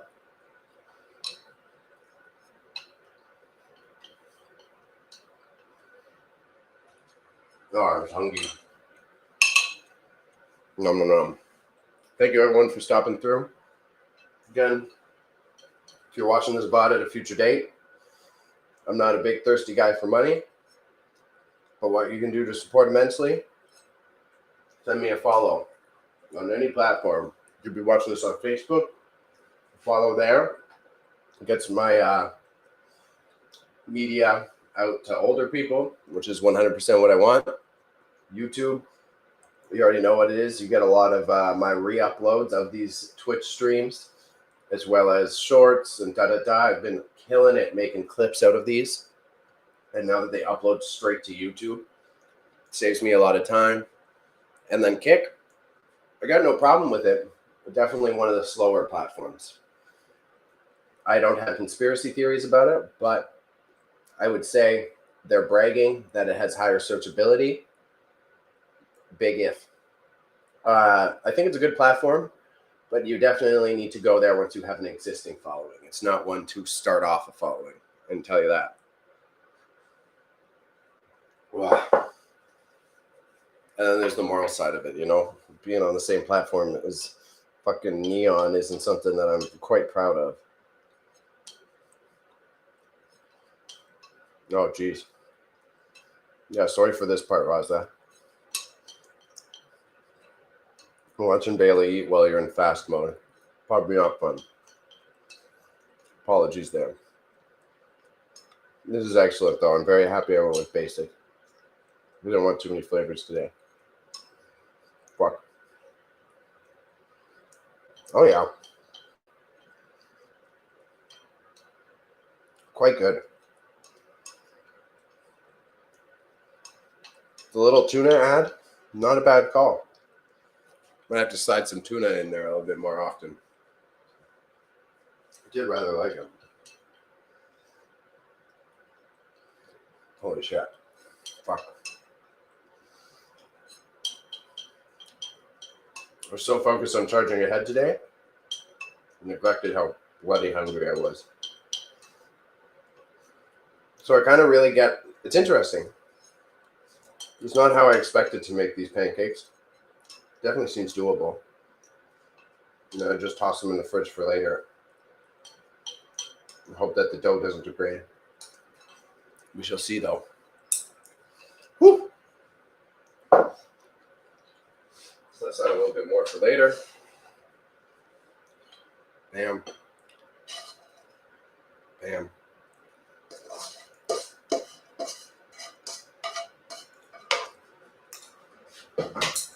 And then I will probably make that my breakfast tomorrow. The rest of this.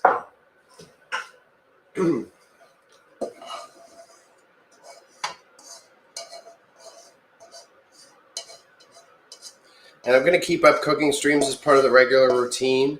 Probably don't want to do them on a weekly basis just so I can maintain my sanity and a little bit of privacy. But I'm thinking every 2 weeks is also reasonable. That way I can bring on guests. I'll have my mom or an Elise, and that will bring in some outreach. As I make more friends, we can have some friends pop by. But then I got to meet local Toronto content creators and all that bullshit. But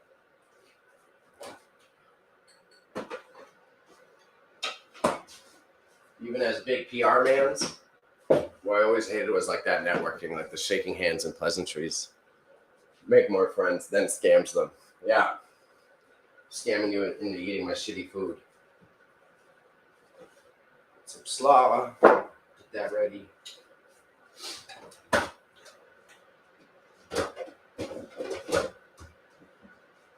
Whew. Lots of brain power today.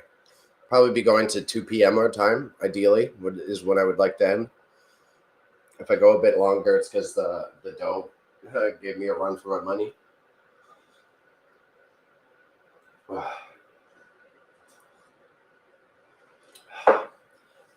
I'm just trying to decide right now if I should do food processor by hand.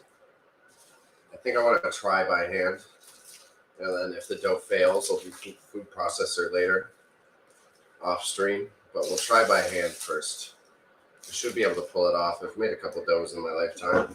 But doughs are not as big a strong suit as my other cooking methods.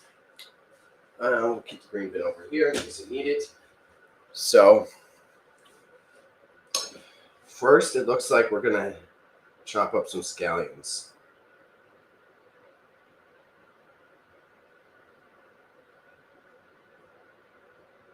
Forming the scallion pancakes. Step 2, prepare the filling.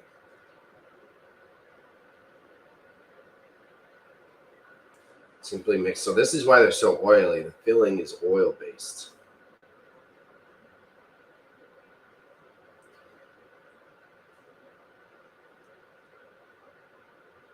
The best way to make the filling is to make a flour paste. Okay, so it's just like making any other dough. I just worded it weird. That's manageable. And hey, I haven't scammed you yet, Raza. Scammed you out of your sanity, maybe. Oh, I was going to do the oat mix first. Let's get on the oat mix right quick. That won't take me long. I will make the dough. We'll let the dough sit. Make the slaws, the dough rest. Then form the little pancakes.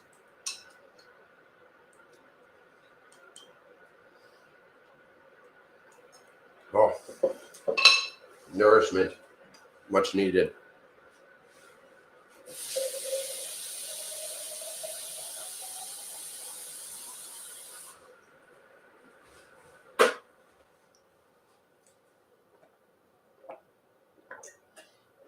Ugh, thirsty boy.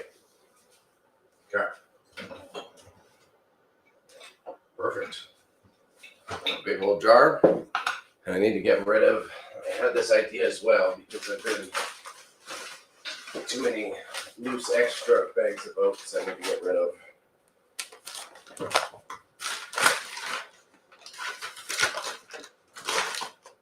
They're all slightly different too, so it should make a fun variety.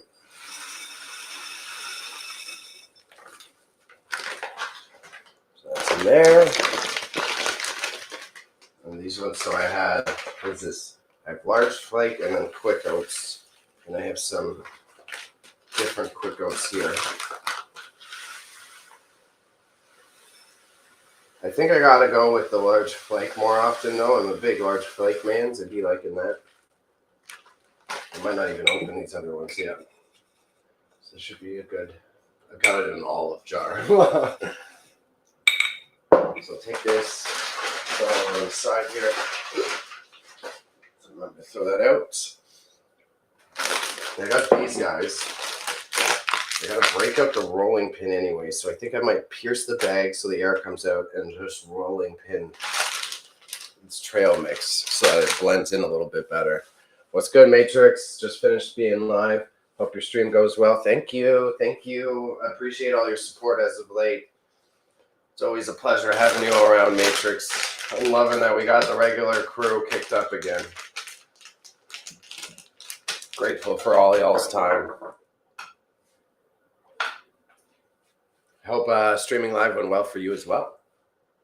I'm on to making some overnight oat mix because I'm always too lazy to actually do it. So I'm hoping having something prepared ahead of time will give me a little bit more initiative here. What even is that one? Crossbones? What the fuck? Oh, no swipe.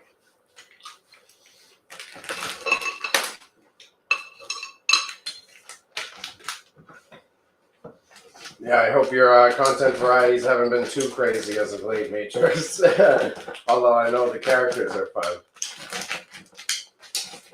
I love that it was like Afro of all people was asking you about your cosplays and why you do them. And it's like, oh, the most innocent man out of the bunch is asking about why Matrix does cosplays.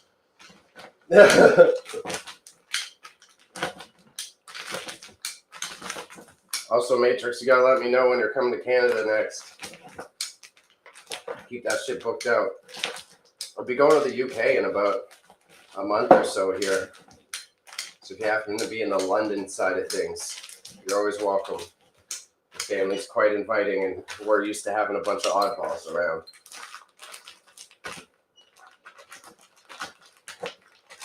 Maybe I'll give a couple whacks with the back of the knife, and I think that will solve. That'll do me. Yup, Femdom cosplay. Will do. Yeah, thank you. Thank you. My mom wants to go to Stonehenge for her 60th.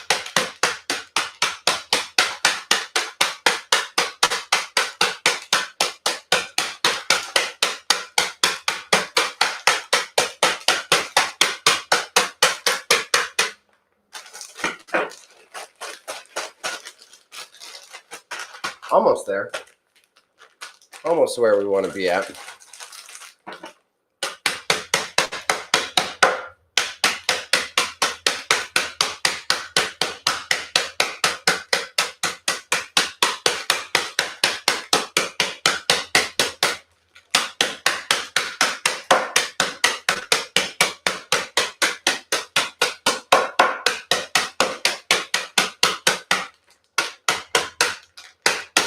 Yep, that's fine with me. Just wanted them a little bit more crushed up and powdery so I get more like peanut bits in each bite rather than big chunks of shit.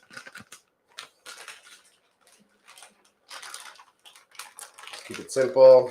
I've got Wiffles memeing me while I'm live.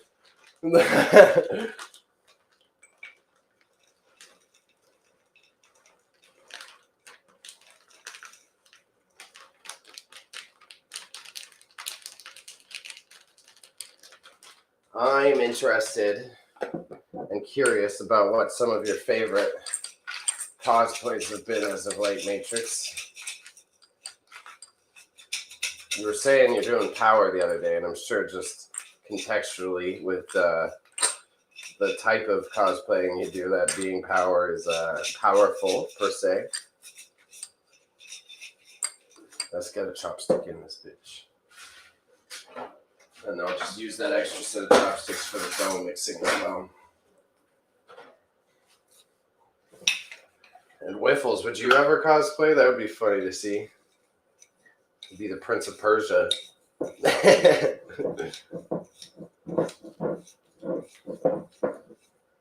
we're working here. We're cooking with gas. Then y'all are the ones watching, but if I had to estimate, production-wise, the switch up to using my normal studio mic rather than that room mic probably makes all these sounds a little less obnoxious. I watched the VOD of my last cooking stream, and I noticed that like all the table sounds sounded like it was like right in the mic, and like probably got fucking frustrating.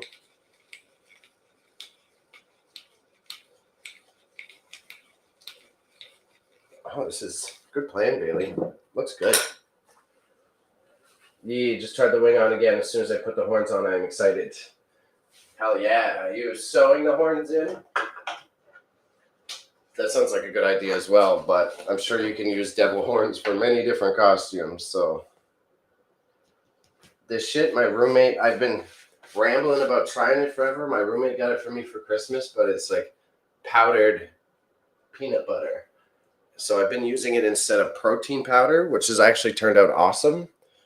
But it's a great source of extra protein without having all the extra crap. Like my health nut thing is, I think whey protein is like really bad for you. It's not, you're not supposed to eat whey like that. Like it's just unnatural. So like no matter what type of diet you have on a regular basis, like your body's not meant to eat the byproduct of cheese on such a heavy level.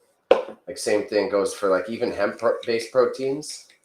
They are not so bad, but I think the reason people's bodies have trouble with it is because it's just not part of like any ancestral diet that your family may have had. So throw a little bit of peanut powder in here, and then we'll throw a bit of cinnamon. I have 3 sets of horns. The plastic, maybe one is 3D printed, but it feels plastic, and they are nice. Yeah, I presume they're different colors, if I had to guess. If I had to guess, you have different colored horns, yeah? That would make the most sense to me.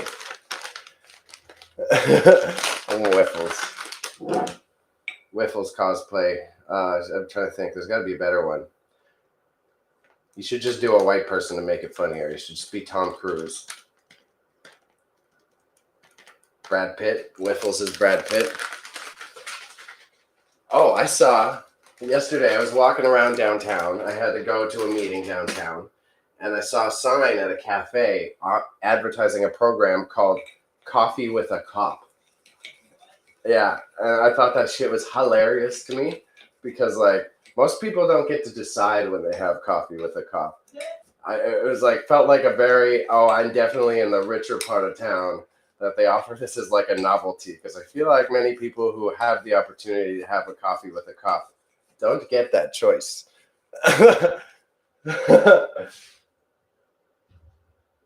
And each piece of power comes waist of horns, wigs come horns, casual outfit. Oh, so you got extra horns just to be different versions of power. Fair. And yes, Raza, that's what I'm saying. I think you should do that. This looks pretty good. I put it in the stove camera. Maybe that will make it easier, but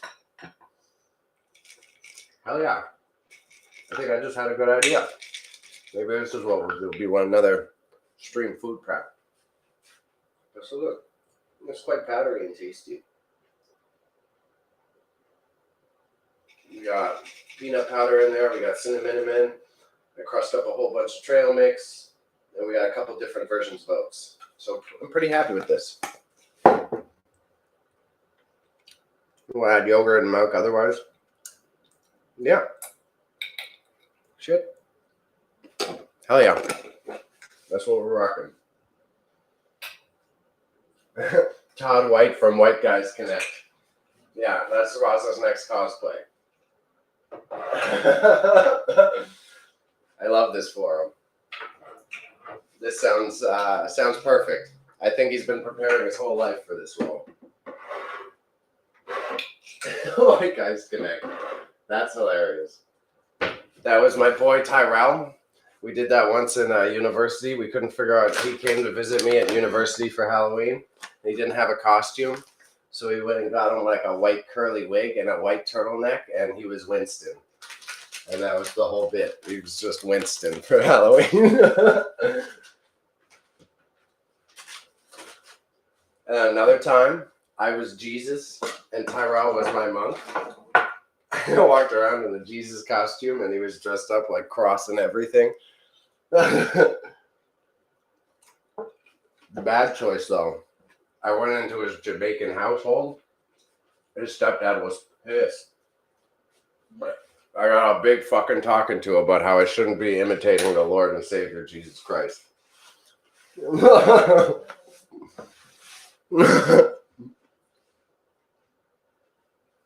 It was a fun bit, though, out on the streets. And then I only did it with friends because I realized at that time even how it could be taken the wrong way. But so what I was doing with friends that evening, as I was Jesus, I had red food coloring, and I'd walk around and I would turn people's drinks to wine. So I'd walk up and then like put red food coloring and be like, "Whoa, look at what I did."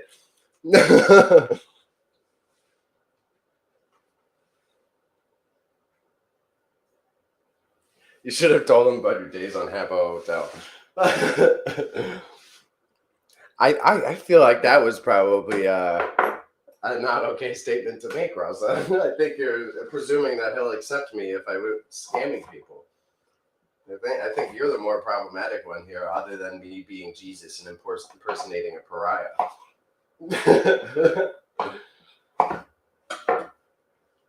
So this is all fucking awesome. I'm happy this idea worked.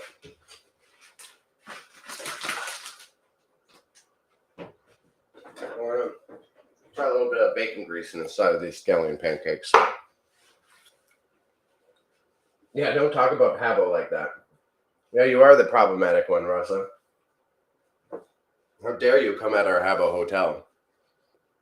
You're gonna make Matrix hate you.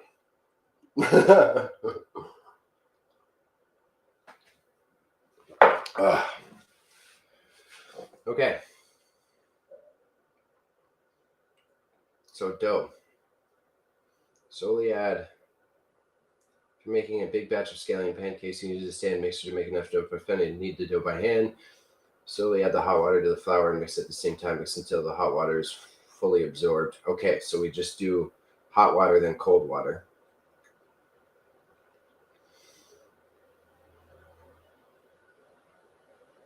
Knead for 5 minutes until a tough dough is formed. Okay. How much flour do I need?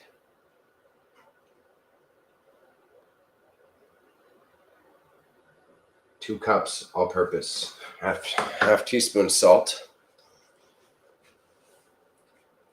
My friend would trick people into giving him furniture, and a girl I knew would make people meet her at the subway, and she never showed up. Yeah, we were just talking about that. I used to run some of those furniture scams. Me and my homie would have like multiple instances up so that it didn't look like it was just the two of us collaborating, and we would like strategically lose at different points so that like some of our bots would lose at the beginning, so it didn't look like we were scamming people. It just looked like other players were excited, and then you would like trade. You'd pay to keep playing, but we would just trade each other and trade nothing, and no one else could see that we're trading nothing, right? Like, oh no, I want to pay to play, and then every now and then you would let someone win just so that you wouldn't get called out in the long run. So 2 cups flour. 2 cups flour. 2 cups flour. Yeah, Habbo Hotel scams back in the day. That was like some real world trading shit, man. Those HC Club couches could go a long way. If only I was savvy to eBay at the time, because I'm sure I could have made a lot of money on eBay if I was aware of what I was doing. But okay, so 2 cups all-purpose. I'm going to use just the water from this auto boiler that we have because I'm sure that's hot enough. Come on, flour. Yeah. Okay. A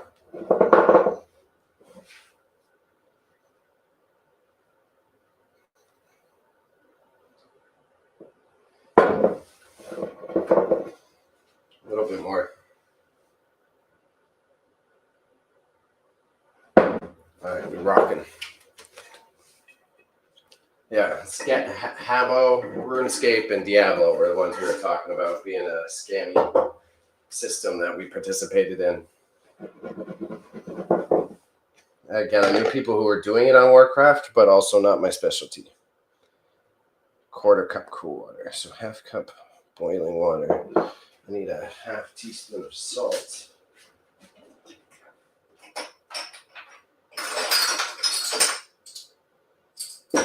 Teaspoon, not tablespoon, teaspoon. Teaspoon salt.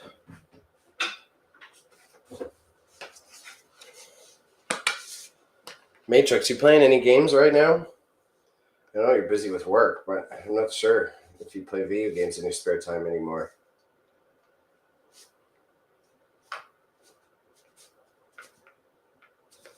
Try not to spill the salt fucking everywhere. I'm struggling.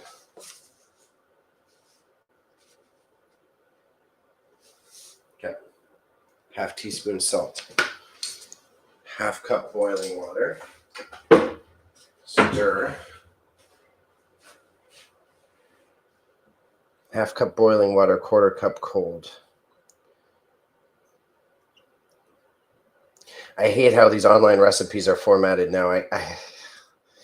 It's totally just to get you to scroll through the articles so their hits on SEO makes more sense, but it can be pretty fucking frustrating. Add a bit more water if there's too much knead dough. For about 5 minutes until it's hard. So I'm going to get this out. So I'm just getting dough all over the table. Elder Scrolls Online. Wow. That's not the answer I anticipated. Elder Scrolls Online. Interesting. Why? What do you like about Elder Scrolls Online? I didn't expect a Todd-based game. I didn't expect one of Todd's babies to be your answer. That's for sure. Good old Todd.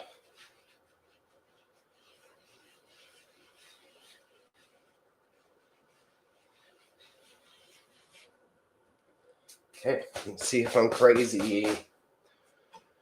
Right.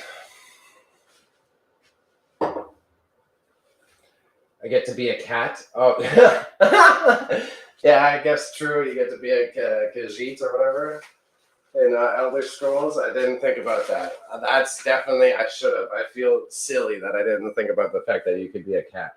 How is it? I want to get into it, but no one plays, including Chef Boyardee here. Never ends 4,000 stories. Running around stealing. He was just talking about trying to get out of scamming, and you're like, come scam with me in Elder Scrolls.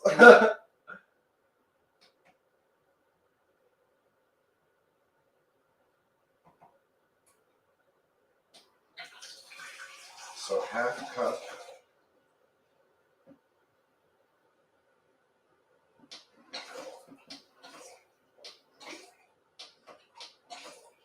Hot.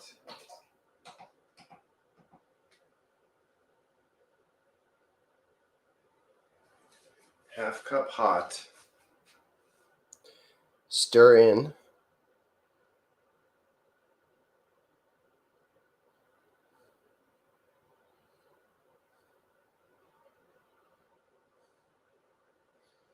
Dough flakes should form all at once. After Dragon's Dogma, I got you. No, the scale pickpockets. Okay. Should make sure because I didn't stir in the salt properly. So stir it in like this. Okay. This would be fun, though. I love this for you, too. Wiffles and Matrix hanging out. I don't think either of you would be able to stay on one conversation topic for very long.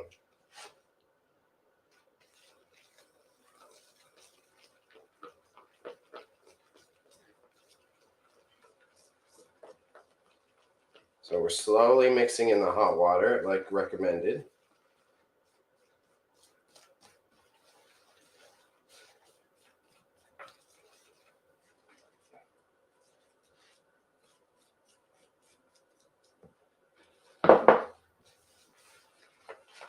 And I see it. It's starting to ball up on us. I didn't know there was like no eggs or oil in the batter. This is interesting.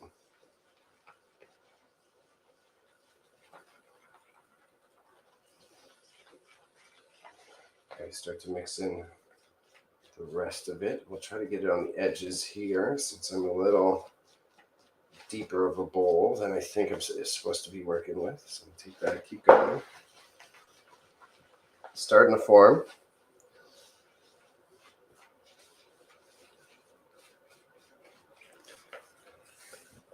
So I named a pawn Bailey in Dragon's Dogma too. Creative of you. Creative.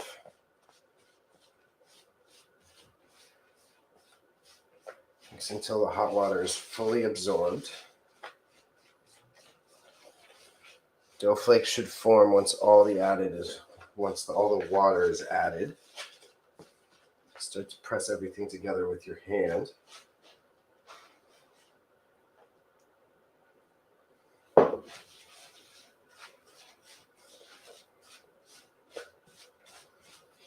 Quarter cup of cold water after this, y'all. I gotta remember that. Oh, this is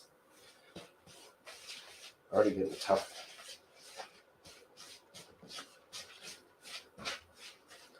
Okay, it's working so far. This is handy, easy dough at least. Put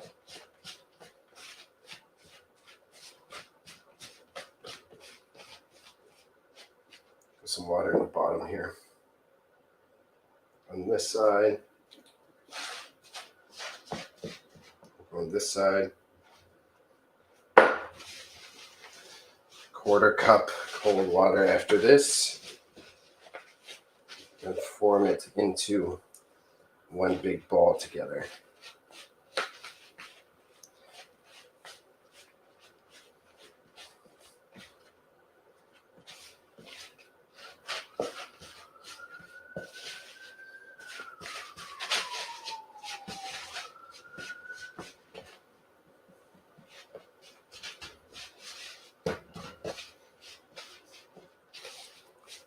You can add a bit more, too much dry flour left. Okay. Quarter cup cold water. I named him Bailey and Dragon's Dogma, so give him an annoying personality. So when other people hire that pawn, they'll be pissed off. Ha ha. You're so creative. So quarter cup cold water.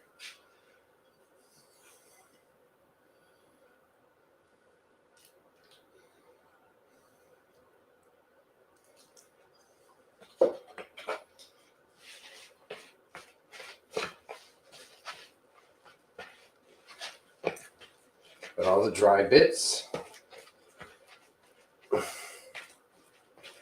Knead dough for 5 minutes after that.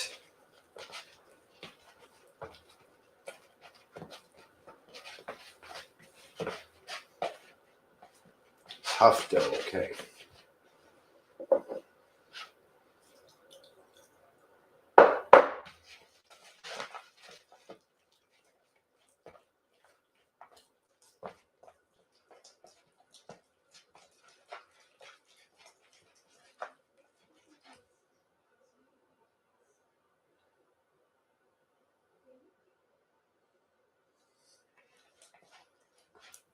Seems like I need to stop with the water.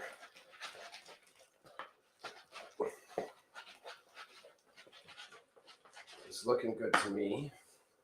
So now I took my rings off already. Yes, I did. So now I'm gonna try to start kneading it.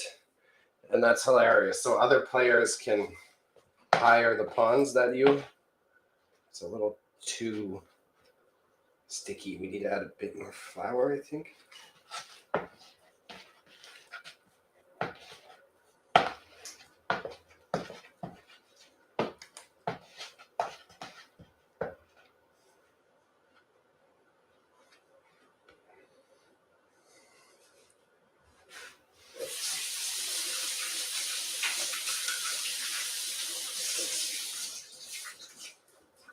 I think we're kind of making this work.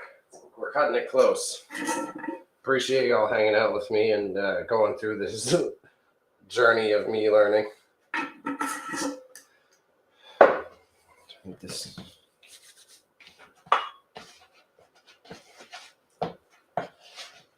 That feels more like the type of dough texture I want.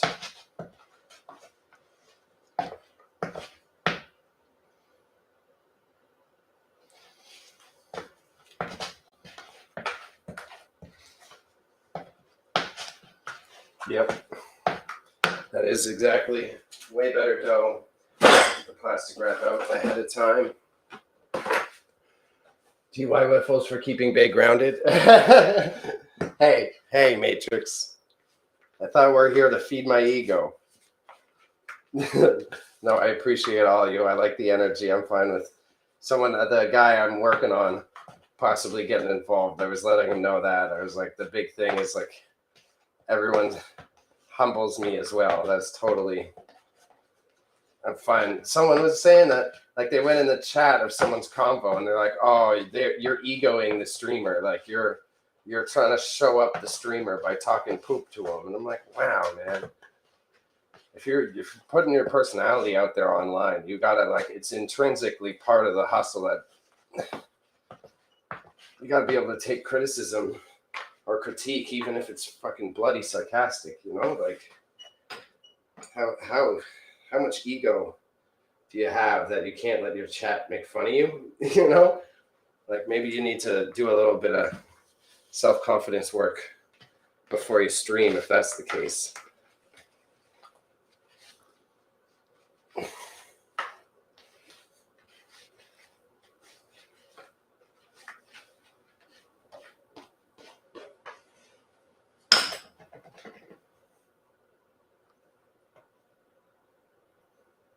Oh my God.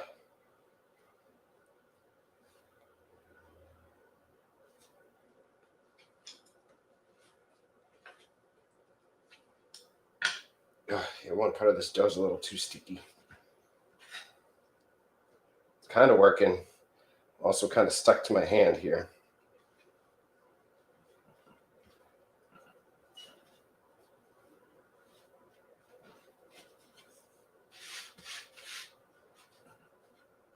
Shoot. Close.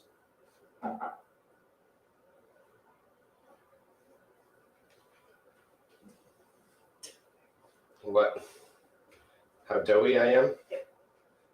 Big dough monster right now.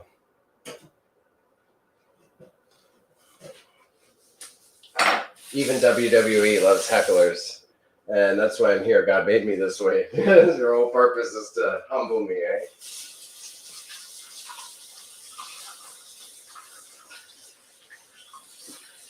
What is that?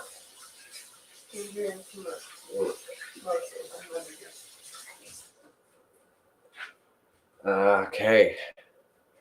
But yeah, even WWE loves hecklers. It's my sole purpose. It doesn't make sense, man. If you're gonna be a streamer like that, you got to be able to take the lumps, because otherwise, it's like, you're putting yourself out there, and what, you only want to be praised? It's like the most narcissistic approach you could possibly take. It's like, what other way can you make it more obvious that you're only in it for the money, other than saying that people can't make fun of you when you're on the internet?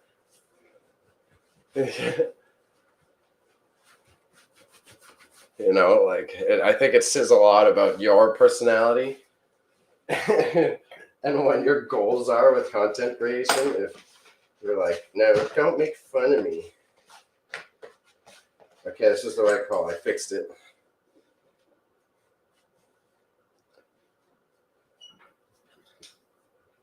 We got a normal dough now.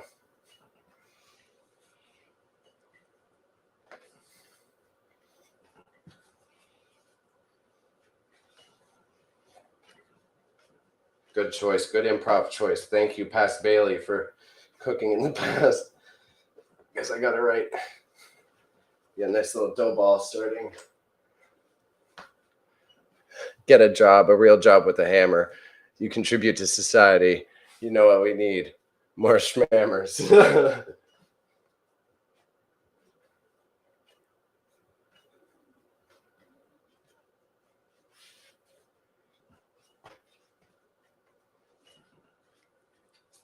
Wants a tough dough, it said specifically.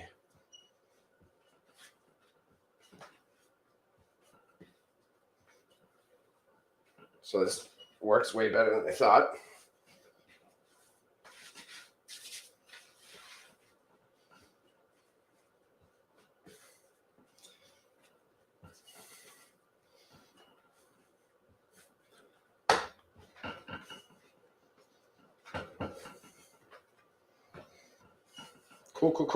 Cool. Yeah. Yeah, I just like, if you've got such a fragile ego that a couple people on the internet making fun of you, it's like maybe don't put yourself in a position of public ridicule then, right? It's like those reels, when we first started making the reels and the shorts, and someone's saying that I'm giving them epilepsy. I'm like, if you can't, you got to be able to take that and keep it fucking moving, or else you're just going to end up in an echo chamber that's not good for you or entertainment quality.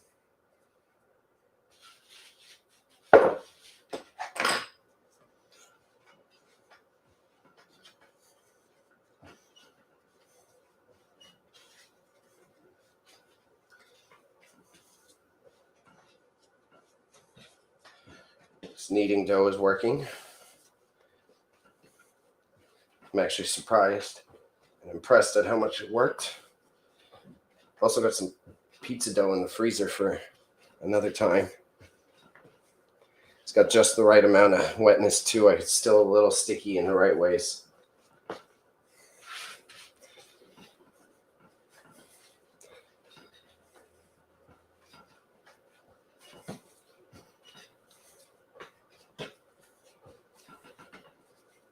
Okay.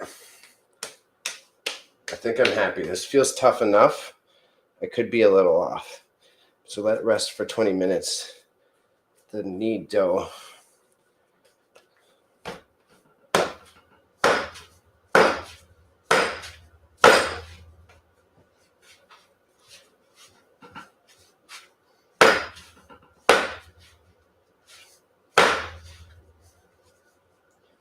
So we got dough ball. Fucking A, we did it. We made a dough ball. You know what? We need more streamers. No, I need people like me. Yeah. People only can like me if they see me. It's like that episode of The Weekenders, right, where Tino's freaking out because the one kid in town doesn't like him. And it's like, no, sometimes people just don't. It's okay. Sometimes people just don't like people, and there's nothing wrong with that. Also, classic callback. Can't go wrong with a Weekenders reference. Okay, prepare the filling.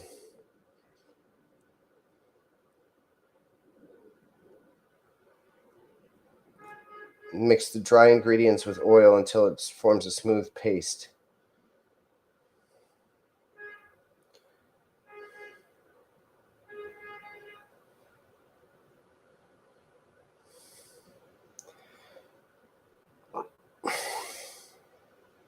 Okay, I just need to know what's in the filling.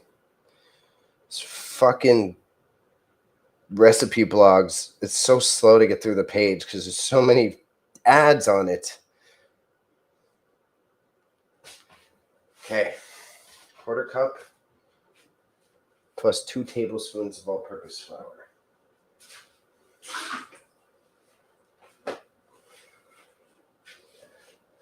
That's me. If you don't like me, I'll find a way for you to like me. Oh no.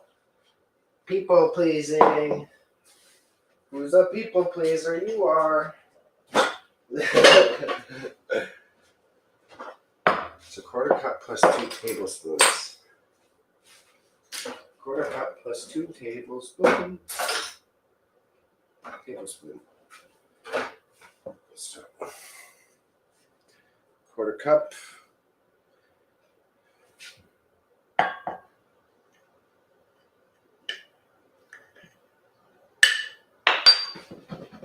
Also, thank you for hanging out, everyone. I need to get that average viewership up, so this really helps having the 4 of you out here.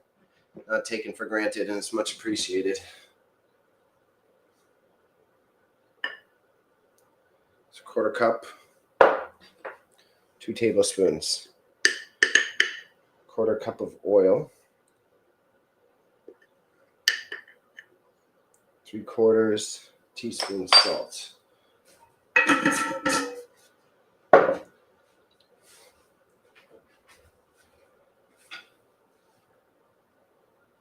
NPC antics. This is why I have so many friends. Are we friends? Trigger computer settings to not be able to log out until you like me. Yeah. Wiffles becomes a hacker just so that he can force people to be his friend.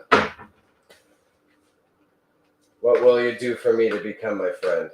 Do you like Krispy Kreme donuts? That's not the direction I anticipated. We'll talk about transactional relationships. This guy's like, what can you do for me? How can you earn my friendship? That's kind of funny too, though. Won't lie. So this is, it's working. I'm surprised. I shouldn't be surprised because I know how to cook, but. So this filling is like a flour slurry with oil that goes on the inside.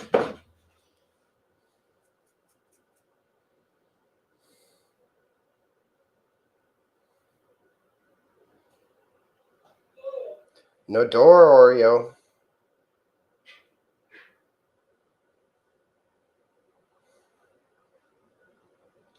So then the slurry.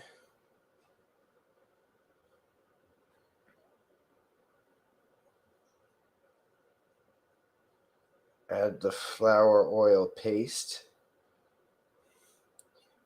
Prepare the filling. Scallion to make an oil brush under the dough. This way you layers with it as you roll. So we do 1/4 and then I cut the scallions after. Yeah, bro, come on. This guy brags about how he can make people like him. And his only tactic is donuts. Weak. Mad weak. I'm going to put some bacon grease in it because I'm grimy. I still got more oil for later, which is also helpful. Fucking bloop some of those bacon grease in there. I think that should help make it tastier.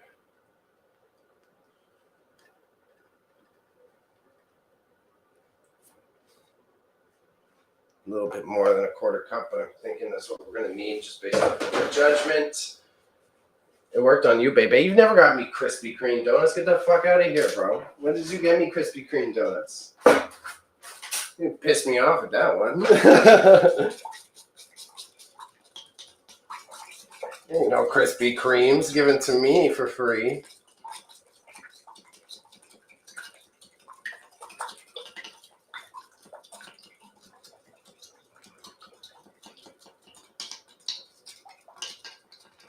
Okay, so then I think I just stir this into a slurry.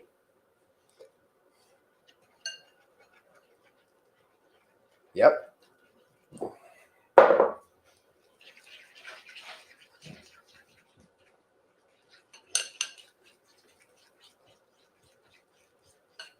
Ugh, looks kind of yucky.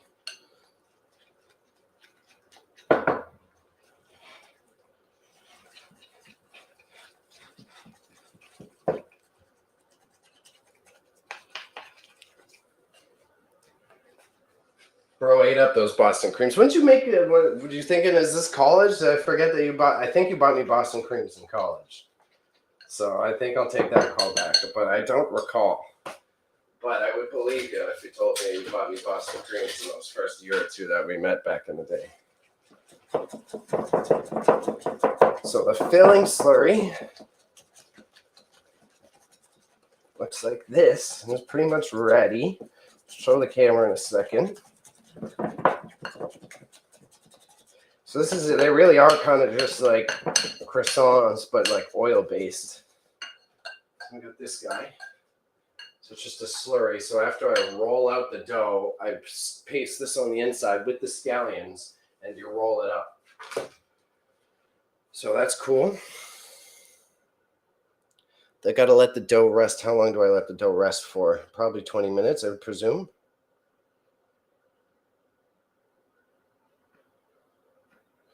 These fucking ads on these recipe blogs. It's just as a digital media guy drives me up the goddamn wall because they're clearly that rest for 20 minutes. Cover it, that rest. I didn't cover it. We'll cover it with this. Cover that rest.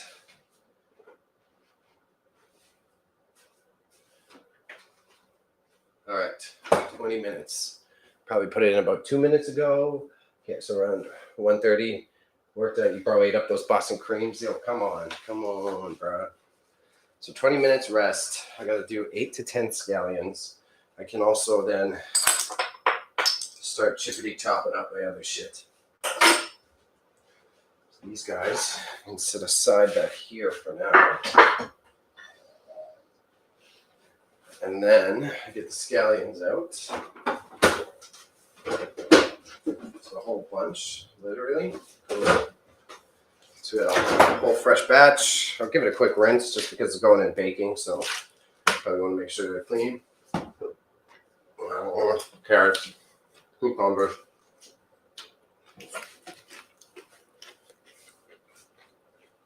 If you feel like you're gonna fall, yeah. What's good? You don't like the high angle? What are you making today? A salad? Tried a couple things right now. So I made fried rice for breakfast. I made a cucumber salad. That's a dish for dinner today. It's like cucumber, radishes, vinegar, and a couple spices. I made overnight oats mix. So a bunch of like trail mix up mixed with oats, some powdered peanut butter, and some cinnamon. And then now I'm trying to make scallion pancakes. It's like a Chinese dish that you typically have with like dim sum, because I'm doing spring rolls for dinner and like an Asian themed dinner. So now I need to cut up a whole bunch of scallions. I've got the dough resting, and then I got to roll out the dough into 6 pieces. And then I kind of fill them with the scallions and that slurry that I just made. But nice to see you, bro. Nice to see you. It is, but it's pretty good. It's pretty good. It's nice. It's like a little oniony bite. They're not really healthy. As you can see, it's full of oil. So it's not like the best dish for you. And yeah, I have been testing different camera angles. I had people here before. And I kind of like this one. But it does feel very much like you're on the tip of a... you're ready to fall off a cliff. Oh, I still got so much dough on me.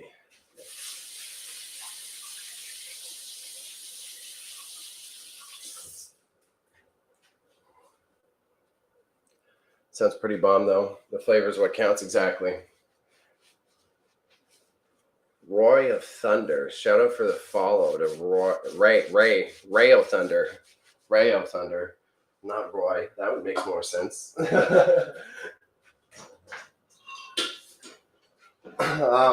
Yeah, because we're doing that, and then I've also been trying to get my food prep more on point. I've been a good boy in terms of like spreads of food. I eat a lot of vegetables, but I've been lacking on the greens heavy, so I'm making some coleslaw after just for myself to toss in the fridge and have available. There's these bad boys, these scallions. Just slice them in half down the middle.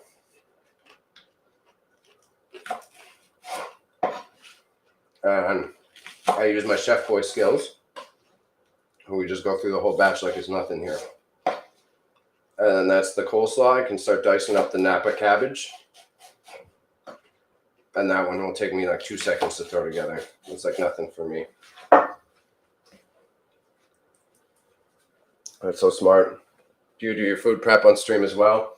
That's what I'm kind of trying to start to do here. I try to do food prep so that I can have like some meals ready since I'm such a busy boy.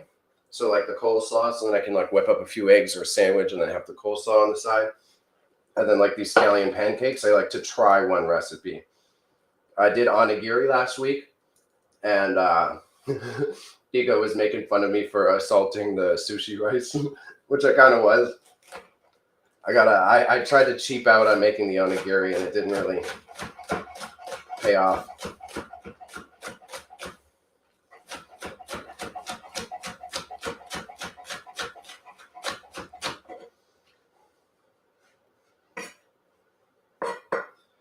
And we're gonna fold these bad boys in half.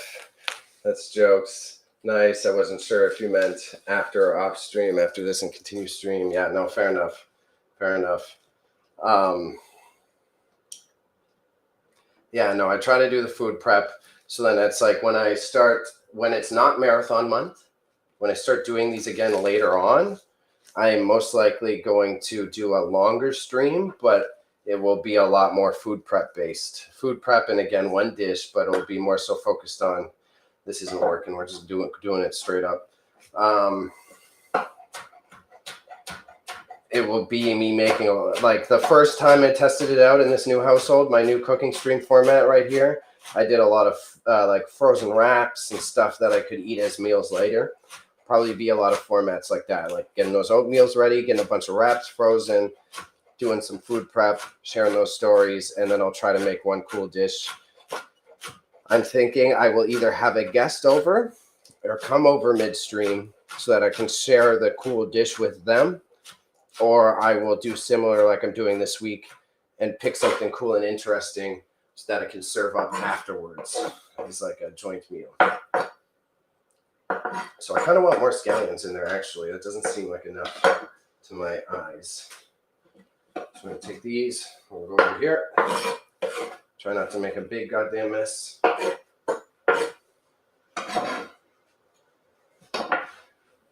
That's jokes. I am guest. Nice, dude. Sounds like a solid plan. Appreciate it. I'm going to be Gordon Ramsay calling you a donkey. Yo, fuck you. Get out of here. Wiffles, if you want to come through, we can probably either do it, if not the one at the end of this month, we can do it this coming month in April. If you want to swing by, we'll make you some foods. We already have, when I get Dev to come through for my cooking stream, me and my mom already figured it would be a funny bit to like make Dev white people food that he's never had. So we might try to like make meatloaf and shit like that. Try to make like classic white people dishes. The thing is, me and my mom don't make meatloaf and classic white people food like that often. So it'll also be like a funny bit of us trying to make these recipes that we don't do often. We do some of them. I had lasagna with my mother last night and my roommate. It was a good little family dinner.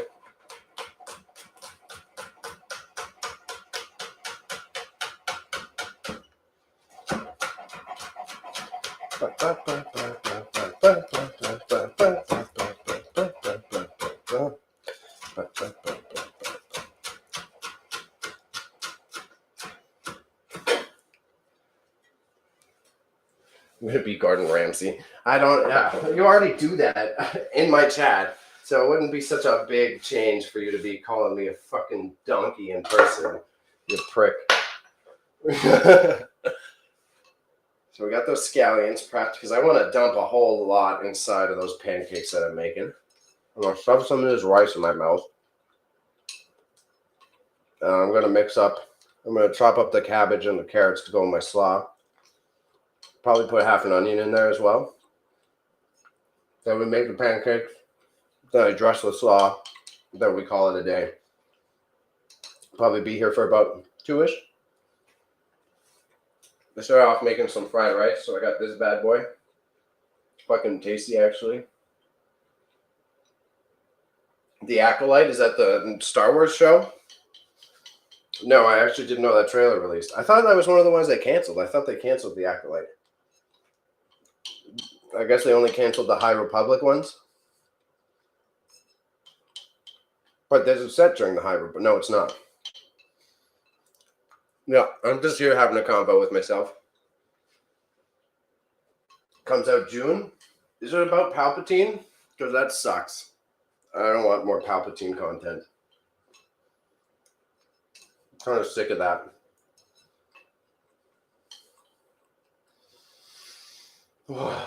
Food.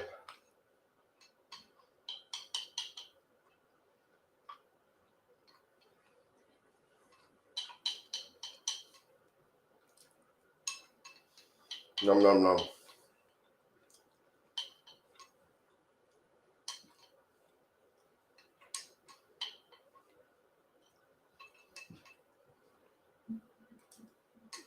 Oh, that was good.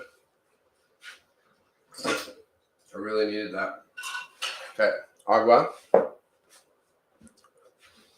1,000 years before the first movie. So it is the High Republic era, which is whack. I thought they were avoiding that.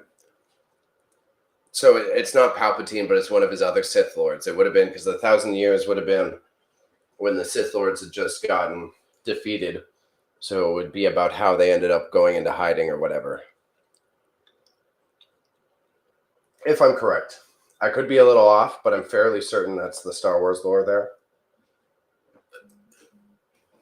That, at least roughly on point in that capacity. I know it's somewhere around them going into hiding. It was like when the Jedi became the like leading people, whatever the fuck you want to call it, slaw. So we're gonna start this. I need a bowl. Whatever. I'm already gonna have to do some dishes. Fuck it. They need a Paul. They need a Paul Atreides. I thought Anakin was the Paul surrogate. I thought that was the whole thing. Like Anakin was like he kills all the sand people. Like Anakin does the whole two bits. He kills all the sand people. He's got magical powers that he didn't know he had. Like all that. I thought it was like beat for beat already a ripoff of it. A little bit of damaged. Oh, it's only one leaf. That's fucking great, actually. I always prefer the Korean cabbage, this Napa cabbage. I like it's got way more texture and crunch to it.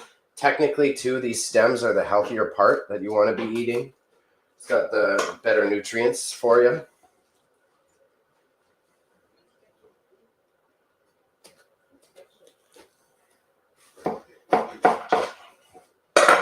So half for later, half for now.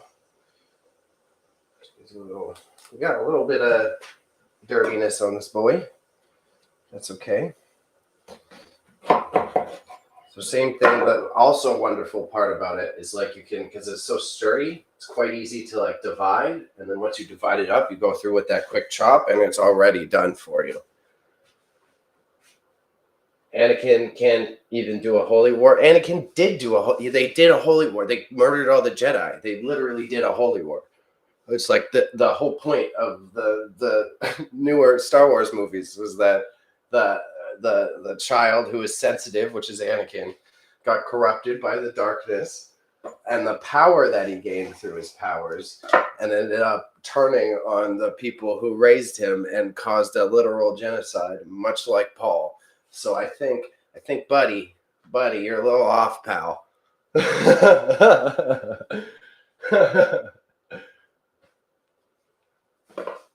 Like, if anything, it's because it's more in form of your case that Star Wars is just a fucking ripoff of Dune.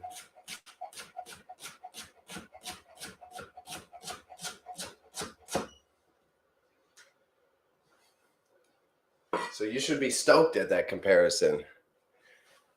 I'm gonna have to turn off some of the filters later, just so you know. I don't want you to be able to say all the bad things you want to say, but I'll allow you to have these guys while I'm still getting this affiliate up. Yeah, but everyone fucks with Paul. Everyone just fucks with Paul because he's handsome. It's the only reason people fuck with Paul. Same with you, probably.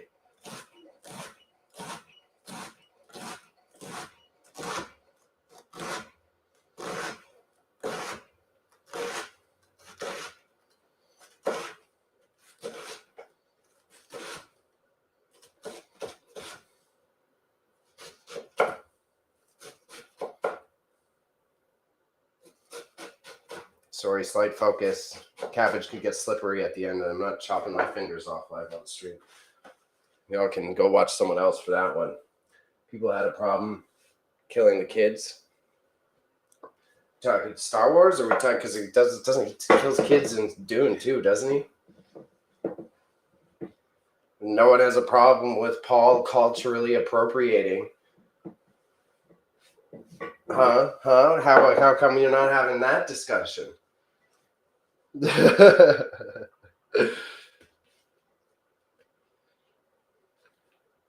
little bit extra cabbage. Just take a little bit out so I could use it for later. There's already a lot in here. Do that. Cabbage set up. Pull an onion. Onion's one of the staples that I have because I'm so bloody Ukrainian. I'm always stocked up on many, many onions, so it's something I never have to worry about. Paul is like, watch me do this. Yeah, but he's only there because he's that person because he manipulated a native population into believing that he's a literal messiah so that him and his mom could use a weird religious cult to dominate their people. Like, I think that's a moot point, pal. He's still taking advantage of a native population.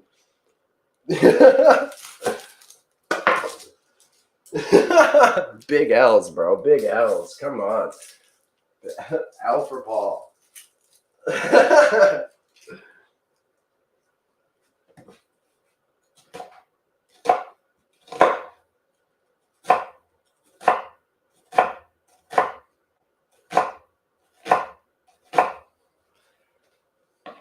This man's. Whose man's is this? Trying to tell me.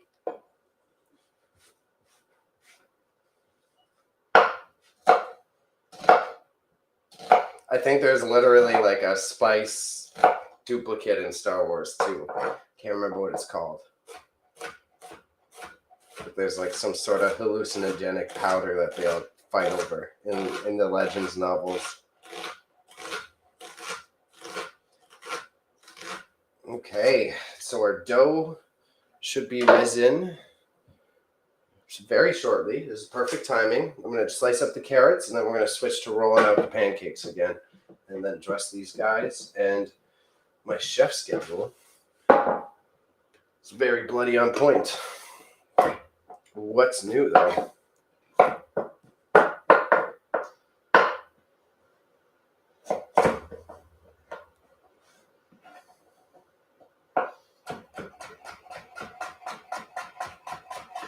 So I'm keeping this rather simple. I'm just onions, cabbage, carrot. That's it. Again, trying to be a healthy boy and make sure I get in those fibers from the appropriate spaces. We'll julienne some of them.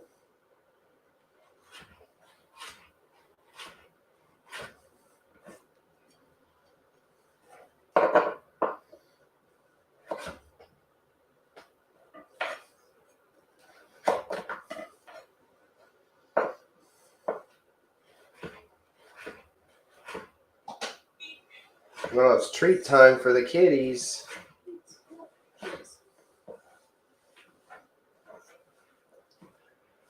I'm sorry, I probably took up Mars's puzzle space too, though. What? I guess not. You gonna put her in here? In the corner. I don't think she'll be in camera. That's okay. I'm just curious. I was gonna say, I feel like you wish she was on camera. It's a cute addition to have the cat solving a puzzle in the background. I don't hate that. Can you see the corner? Not fully, no. Where can you see? You can see anywhere around here where you are. Is it gonna be in your way if she's here? No, not really. Excuse me, I can't get the treats if you're in my way.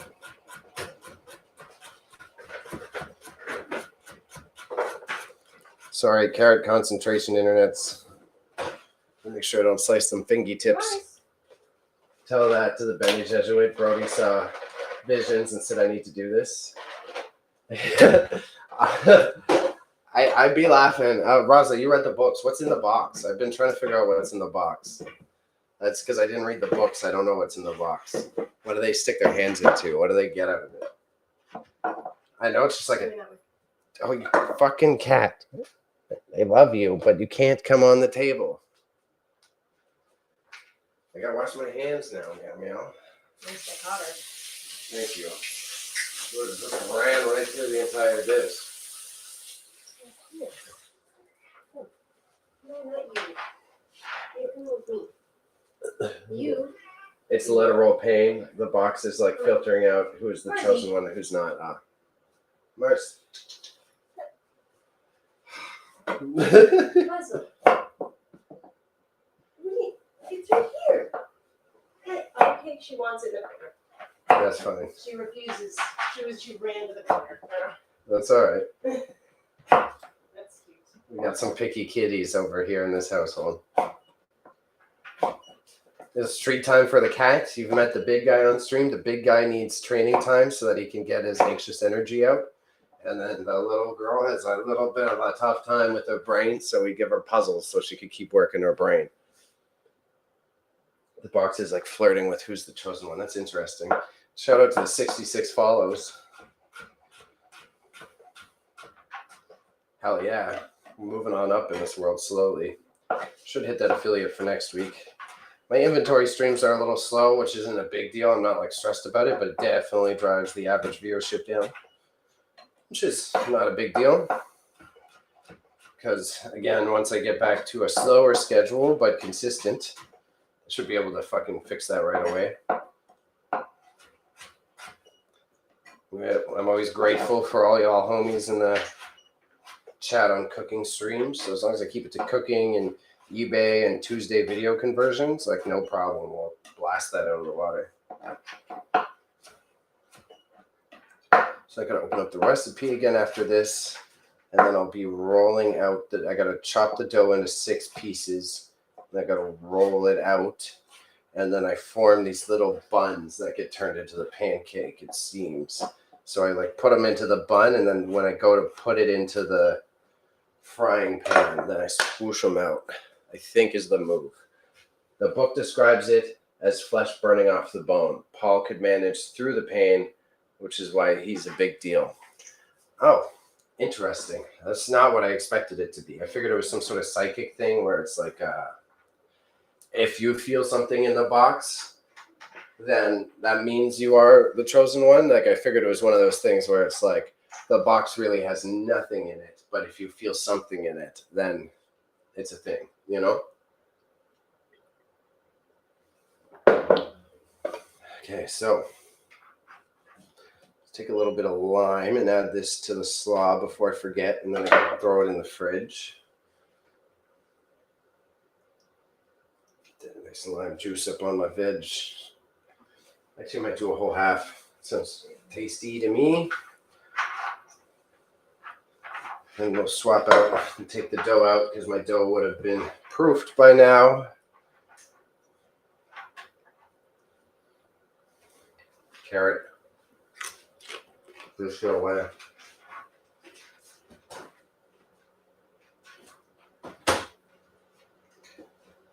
Alright.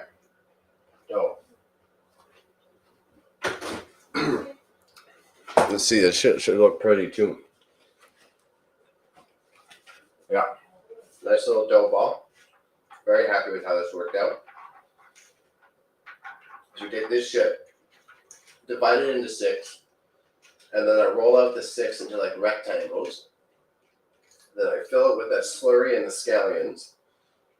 Then I roll the rectangles up, kind of like Pillsbury croissants that you get in a tube, and then turn it into like a circular bun. And when I go to cook it, I smush it down.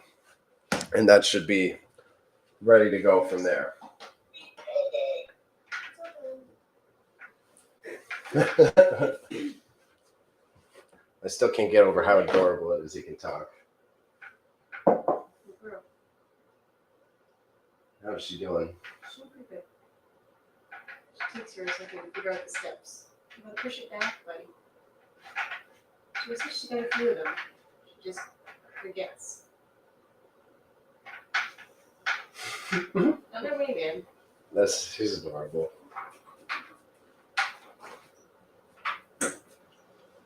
She does. You're gonna help her? It's just when she gets stuck. Fair. Like when she gets stuck into like if she keeps doing the same thing for like 30 seconds. Does it get stuck in a little brain loop with the cat treats? Yeah, that's the only time I help because otherwise she'll just leave. She's like, why doesn't it go? Why no treats? She got some of the other ones. Yeah, she was eating one when I first looked, so. Brady Witch. I already did that one, Mars.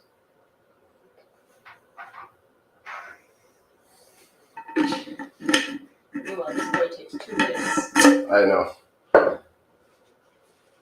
It's like, yo, what's taking you so long? How can you not get that treats right away? You did this too. I wonder how Dune Messiah is going to be. I think still good, but I'm not excited for the rest of the media that off branches because they're just going to try to capitalize on what they got. This poor girl. She's doing great. She's just not a genius like him. That's the thing. We're so used to him that we forgot what cats are actually like. There you go. Yeah. Oh, she got it. I thought she lost it. She's an awesome cat. She just one time just live streamed just her doing a puzzle. Just cat stream. 10 minutes. When I have farm, I might do animal just live streams. Have it just on cows or something. Just cow stream. Of course. Paul is older in the book, and Timothy is still a boy. By the way, I thought I read on the internet that they're gonna like really skip forward in time for it. Did that already. Okay, 6 pieces is it for this recipe. I'll use this knife. So we got 1 dough ball. We're gonna cut this in half. No, don't leave. You got it. So we got half dough ball, 1/3, 1/3, 1/3, 1/3. This is all smelling appropriate, y'all, on the interwebs. Let's see, we got our dough ball split up here now. Okay, all done. You did it. Good job. I only needed help with 2. Spoke to Mac about your content farm plan. You may have another hand in the pot. He wants to come unless you want to own a cottage with us. Hey man, if you're willing to offer me and Elise a couple $100,000, then maybe we can all get a big property. But in all seriousness, it's like realistically, it's like, yeah, if we have more hands in it, then we could get a much larger piece of land, like serious acres. So even if we were to split the big property, like we could very easily choose to not bump into each other. So, but then you're dancing close to people being able to call us full-on communists because we would have a literal commune of sorts. The people who don't call us names now. Yeah.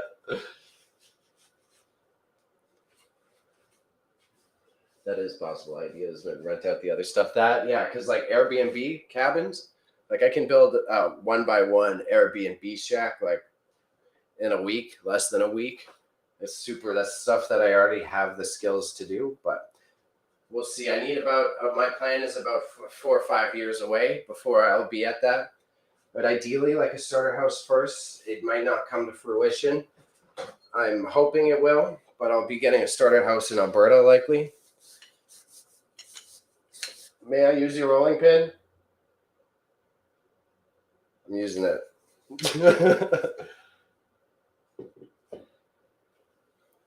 It's a fancy rolling pin, so I'm always a little spooked about. So just roll it out like any other one, right?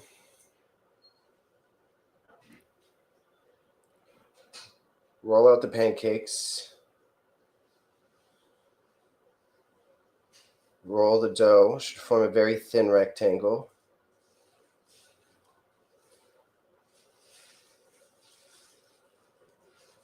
So then I roll out a rectangle here.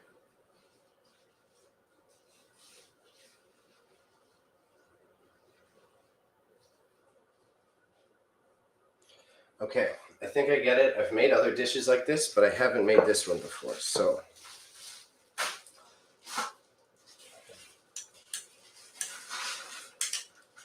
uh-oh.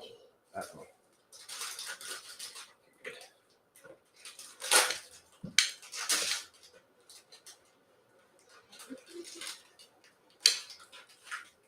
What you got there?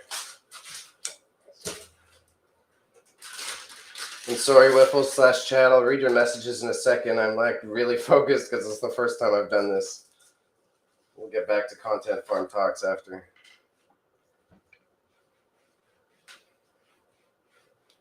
But it would be cool with more people. It's like we could do it. I don't have to go so far away. More people, more money. We could be closer to Niagara or closer to London or something like that. But that's just not really within my purview of being able to do it just on my own or with 2 people. That's a lot of money for those properties. There's also a lot of farms on the market since Rona. So a lot of people tried to move out to the boonies. Couldn't handle it. It's working so far. White rabbit? It's an AirPods case. Oh, it's an AirPods case. That's cute.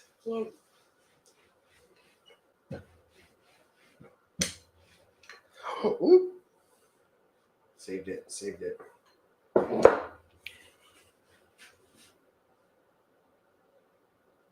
And rent out the other stuff. So planning, buy land, then build it ourselves. Then yeah, man. Because you want to do little Airbnb shacks that you can rent as like weekend getaways or even a writer's retreat if you want to do some fancy marketing.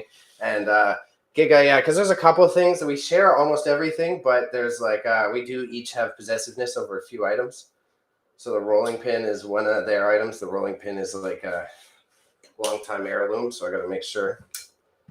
It's also heavy as shit. It's like a proper marble one, which means it stays at temp, so it's better for like rolling out doughs like this because you're not like transferring as much heat into it like you would with a wooden one. Okay, so actually, I think I'm getting it. I should be able to do this quicker on the next ones. I'm just trying to judge how fragile this shit may be. So let's try from here. I think this is plenty good. I'll put you in the stove cam in a second so you can see where I'm at with it. I was thinking of doing it in the city because you can double as a student house. That's the thing. I definitely won't be at that money level. That's why I was just white it out. Yeah, here, I'll put you guys up here. I would love to do a student house and help you with your upkeep because I know how to do all the home repairs, but I have to admit that I'm probably too broke. That's why I see the starter house being in like Alberta because I can get a starter house for like $120. Not doing that either because it's risky. Yeah, it's doable, but you need to have a lot of connects is pretty much the way I would word it. Like you could do a student house, but you have to have the plumber guy who's on call 24/7 and your general handyman. Like it's very possible, but you gotta have the connects. I don't have a better term for that. You gotta be hooked up. We'll just spoon. Where's my spoon? I'll lose money fast initially, yeah. It was like often I was in uni and my friends would complain about how picky their landlords were. And it's like, bro, I don't think you understand how many students have like just absolutely mangled his house probably.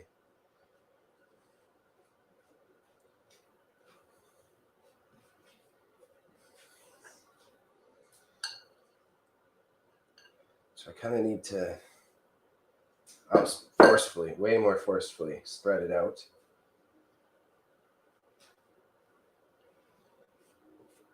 I wonder if this slurry acts as just like glue or if it's also flavor.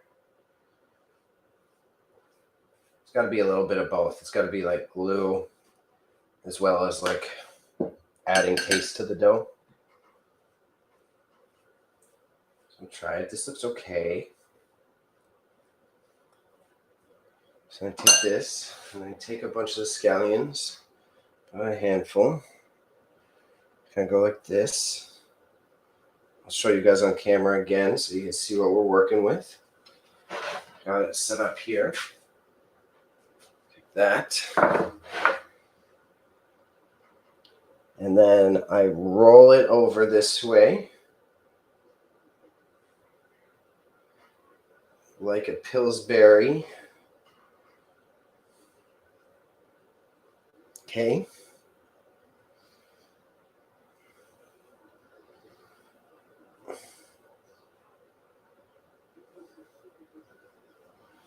And then I think I take the end and we roll it into a circular system, kind of like this, and I tuck the butt in. I'll do this on the stove after next time, maybe. Hey, here we go. So we've got the little dough, and I put that into a pan, and I press it down. I think I might roll it.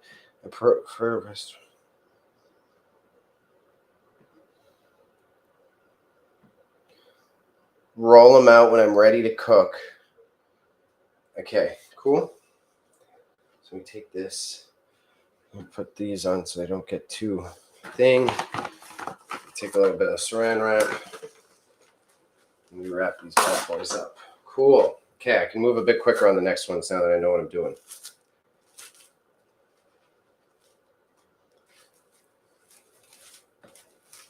I think I pulled it off. We'll see when I cook them tonight.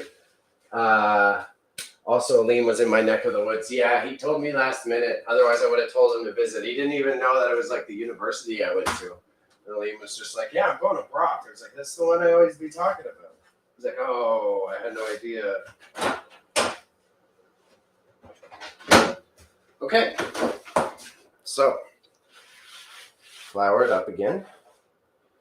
Flour it up again. And we just got to do that 6 more times, which isn't too bad at all.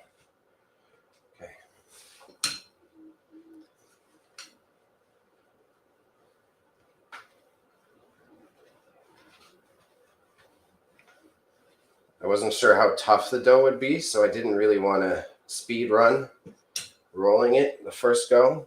But now that I know what I'm doing, I can speed run it a bit better. Oh, shit.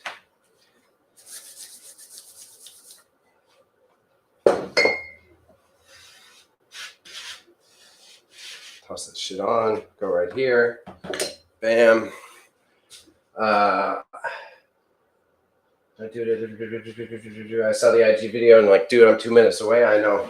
I would have told him to say hi or visit. He got booked by the Black Student Union at Brock to do a performance, which is cool because when I was there, the Black Student Union got like no funding. Like there was a bunch of drama with the student union, not actually, only the white organizations got the money.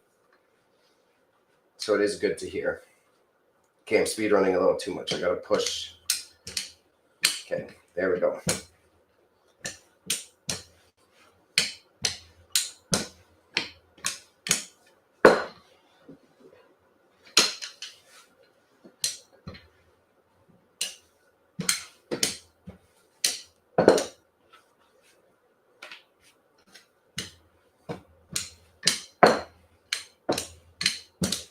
And we're cooking.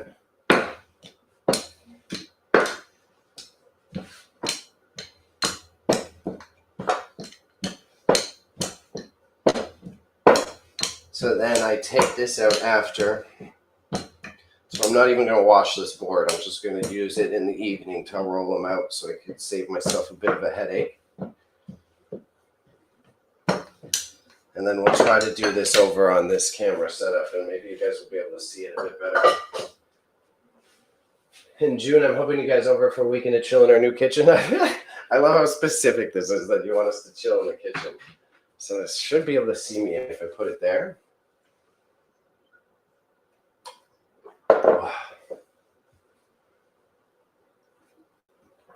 Okay.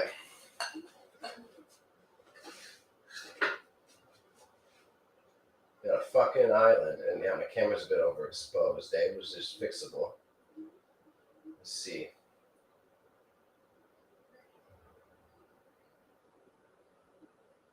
There you go.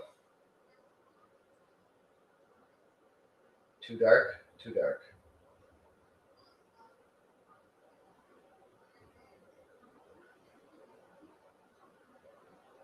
There we go. Okay. Imagine how many drugs can be done on that. Yeah, you tell Mama Malik that. So we take this slurry and you kind of spoon it across, like so. And again, I think it's like blue and flavor. I think it's what lets you turn it into like a pancake because it's got this paste on the inside. So as I smush it out, it layers it out. And there we go. Mess the slurry on. We take a handful of scallions.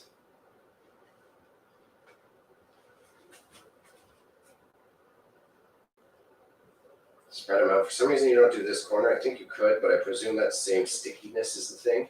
So take this and you roll them up like Pillsbury dough. Uh-oh. I got some dough stuck to the cord, but we're okay. So kind of like this. Tube it over. Tube it over. Tuck the side in. Tube it over. Tube it over. Tube it over. And then I take this butt, pinch it. This goes in. And we kind of, if my dough's not stuck to the chopping board, okay, there we go. Kind of take this, do a little neat turn. And it turns into like a little bow bun looking thing. And there you go. I think that's the move. I think we got it. You take this and I rolling pin this out after. Where's my saran wrap?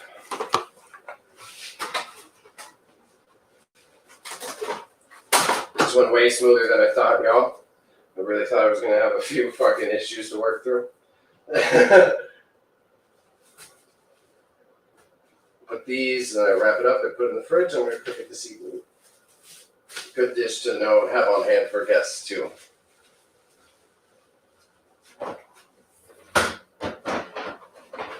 So I'm still going to do the rolling over here, though, just so that I'm not getting flour on every inch of my kitchen. Then we'll get those ready. I'll fly over here. As I said, I can speed run this rolling process a little bit more. It took me half the time to do the last one, so.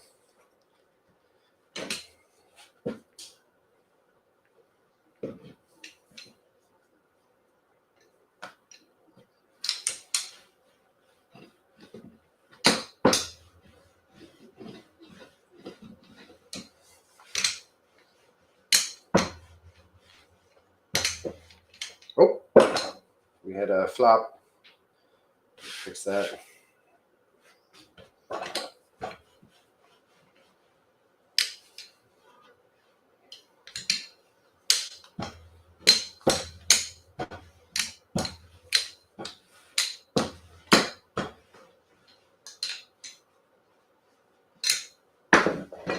Flip her over again. Just prevent sticking.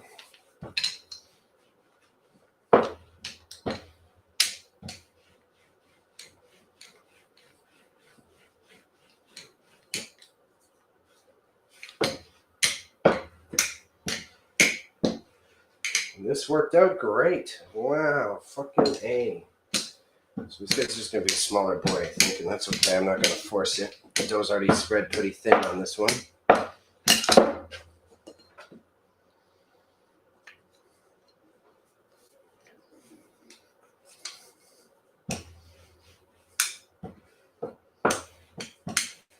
Okay. Run over here. Flip it over just to make sure it's not sticking. Okay. We're also making it. Oh, I got 6 viewers and 66 followers. That's a good little 666 right there. It's kind of jokes. Just take this shit, spoon it out. This one's definitely not as rectangled out as the last few were. But that's okay. I presume since I'm smushing them, this shouldn't like really matter.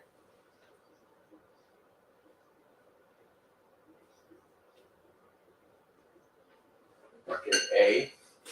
Grab a handful. over here, and then we've got 3 more doughs for these left over. We got scallions galore. Back in there like that. Don't droop on me. Just a little touch more. Aline, yeah, we're just talking about you. Speak of the devil. Just popping in like Mary to say hi. Ha ha ha. The rapper's bringing the bars. I'm making scallion pancakes, Chinese scallion pancakes. Trying to make them for dinner tonight. Tuck this side in now as I start the rolling. And they come down. And then this side, I tuck the butt in. Do this, and then I go like this.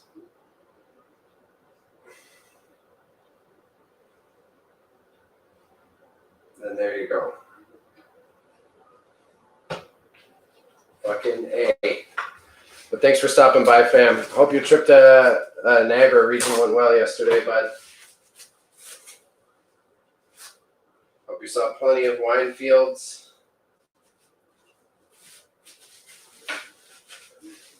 If you're watching from the YouTube, would you drop the video a like, sir? That would be most helpful, and I would be the most gracious. So we're rolling out 3 more of these. I got to dress my coleslaw, and we're good. That's the day. I'd say we had a successful stream today, and I appreciate everyone for their time stopping by. Put this dough ball out like this. I might even be able to pizza it a little bit. Okay. This guy's got more stuck to it than I would have hoped for. Okay.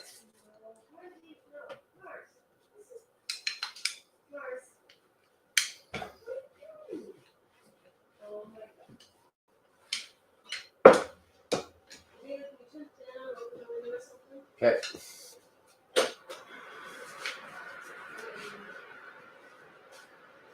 Just the green onions is doing that?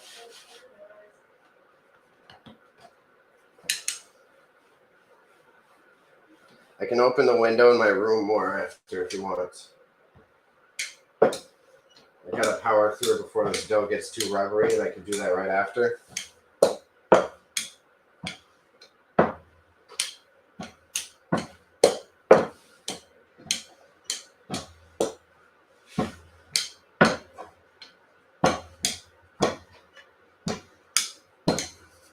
Oh, boop. Flip before the stick.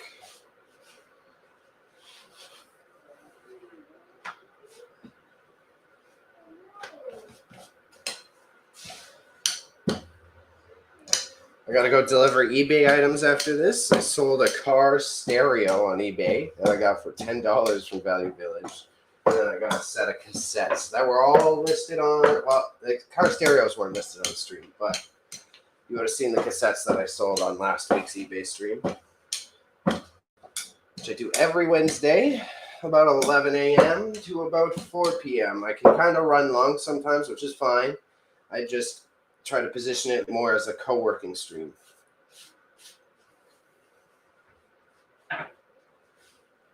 I got 2 more after this.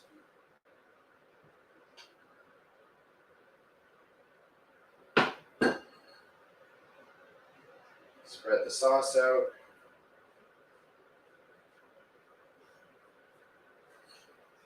The one thing is the cooking recipe had these as like perfect little rectangles, so I think when I divided the dough, I probably should have shaped it a little bit better.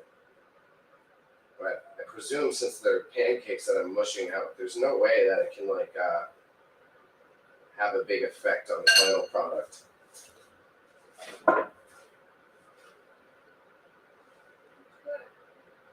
What? Because the recipe has the dough as very rectangular, and mine's coming out kind of like flatbready because I didn't like portion them in perfect circles. But since they're like you squish them out before you fry them, I presume that's not an issue. But we'll see.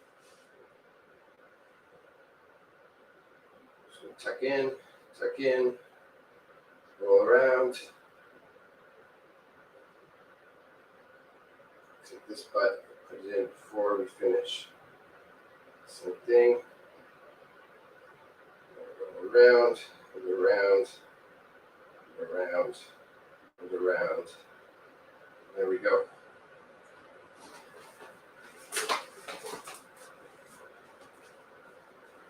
Yo, yo. Probably already gone with, well, sorry to tell you.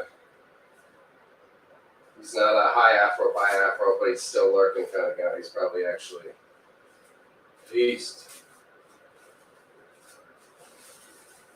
So I'm just boogieing so that I can get those eBay packages delivered. It's also looking like I am taking my roommate to go get paint for the arcade cabinet.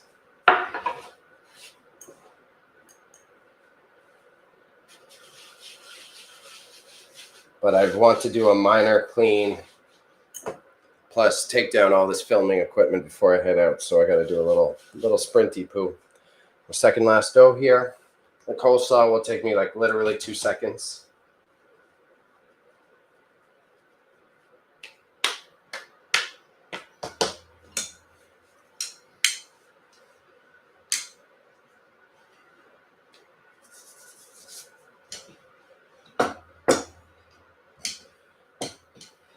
This dough is very workable, though. It's interesting.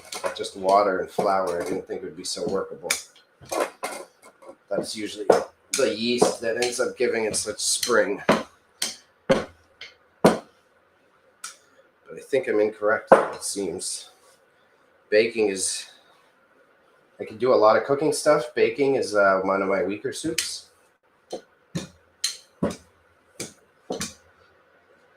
Both my grandpa and my grandmother are bakers. So I kind of focused on learning the cooking half of the job while they handled the baking.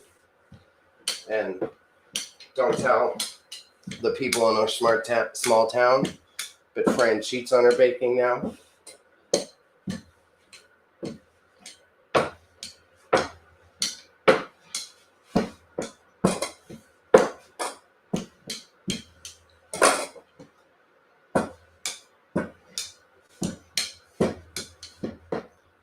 Last one rolled out.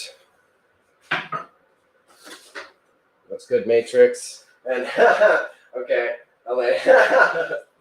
Maybe I was wrong. Maybe Elaine's still there. And yeah, Matrix, big hearts all around. We got all the long-term people here, long time friends, big supporters. All people who helped me get started. Matrix helped me get my eBay store started while perfecting my photography skills in a very specific niche, let's say. And Aline gave me a video camera when I was at the beginning of my career that really got me off my feet. I filmed Matrix with that one, doing some funny acts. And Roz has also benefited from that camera too in my first studio that I had. Whiffles, that is, sorry. Using government names.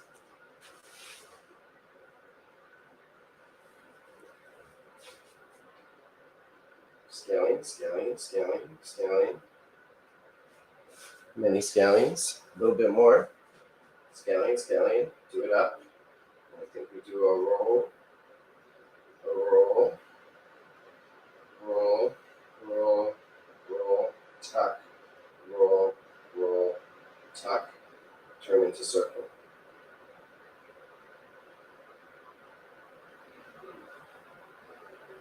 There we go. Again, A. So we got this bad boy right here. Came out pretty good. It's got a very specific click button. Orange Crush is goated. I'm big mid on Orange Crush. Big mid. I did have it a lot as a kid, though, so I think that's why I think I overdid the Orange Crush. You would blame it on me.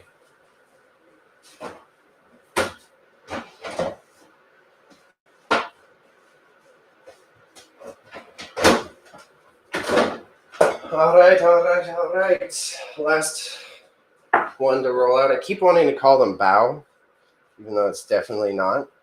It's probably a similar dough, though, honestly. I don't think so. No, bow's like a rice dough. Ah, I'm a newbie. It's fresh. Then yeah, that's fair. Then I'll give you some goated. The you doing C plus, or do you have what brand? Or oh no, Orange Crush. Jesus Christ, Orange Crush is the brand. That one's I'm more of a C plus man. So I like a little bit of the real orange juice in there.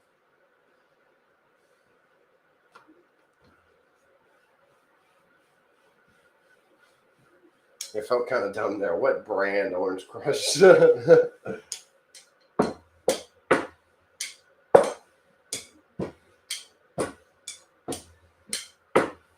I like a Grape Crush, but I think that's biased towards my Scarborough upbringing. Like, can't go wrong with Grape Crush. But let's just say a lot of people around me really liked Grape Crush as well, so I had a lot of it.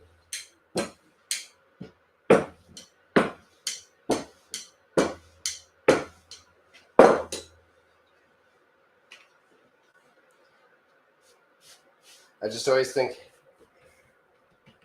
Fruitopia. Oh man, Fruitopia. I did the same thing with it. Fruitopia, I don't mind, but I had it a lot as a kid because I didn't really like soda pop too much. I always saw it as a treat. So Fruitopia, I saw it the same. Fruitopia was like a treat beverage, so I had a fuck ton of it as a kid. It was like my little treat to myself since I didn't drink soda pop, and I kind of got over that one quicker than I would have liked as a child. This one's definitely a terrible shape. So let's try to, maybe we'll flip it around, and this might make our lives a little easier. And we'll start to like roll from the top and tuck in these sides.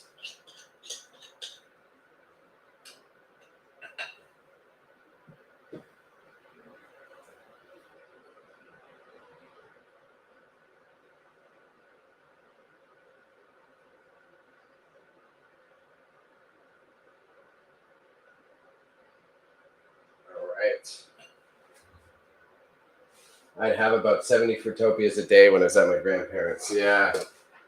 We had this one rich kid in our friend group as a kid, and his dad lived beside a soda pop distributor, like a guy that distributes sodas. So he'd just be stacked the fuck up on like every drink you could imagine. This kid would have his own like vending machine fridge full of every type of soda pop you could imagine. So we would all go there and go nuts on the Fruitopia. I remember because I used to have Fruitopia at McD's as well. Used to crush that too.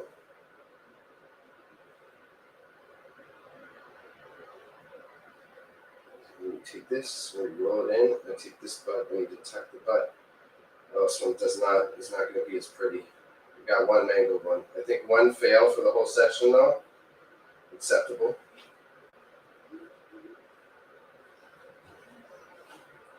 And then I'm sure if I like the fact that I'm letting them sit and then roll them out, I think we might end up like actually having a better texture to fry.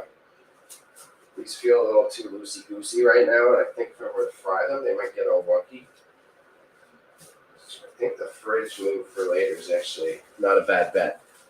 70 Fruitopias. That's a lot of... Surprised you don't got the diabetes. Okay. So that's done. We're done. We done. I'll take that. Thing is, I'm not going to clean that cutting board so that I can just like use it right away.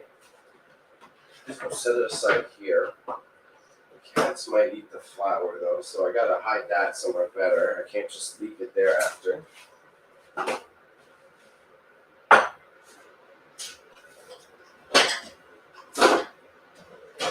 I need a lid for this straw.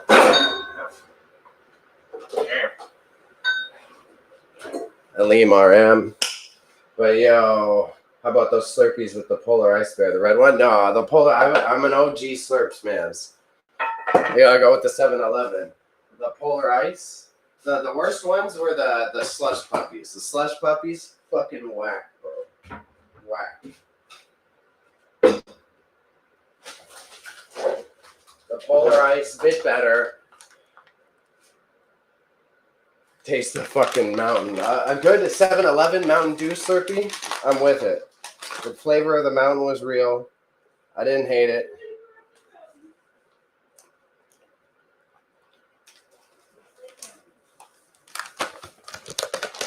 Taste the motherfucking mountain.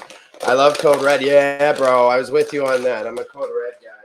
Yeah, well, you know, because I have this not so secret love of Taco Bell. I'd have Code Red all the time. Every time I went to Taco Bell, I'd Code Red it up.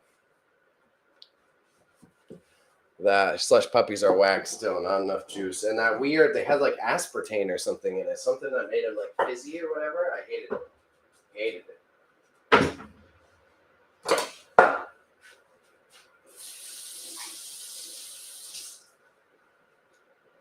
Hey, you still need me to open my window? Yeah. Sorry? Oh, okay. That does. I feel bad. Oh, thank you. Because Fuck your eyes, at least for cats. the cat at least doesn't have a cause and effect. The cat is just like, what's going on? The tropic one was interesting. That's newer. Yeah, I remember because they're doing the Code Red competition and they had like that blue one as well from back in the day when they're trying to like, they're doing that test to see which one people want.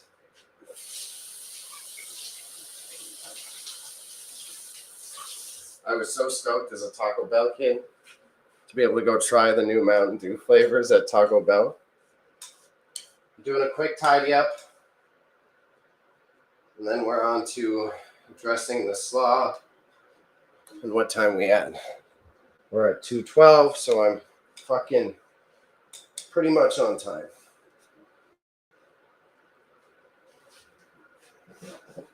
Rolling pin, let's go over here for this. Of course, green bin. This is the lid for my slaw. I'm gonna eat this carrot and cucumber.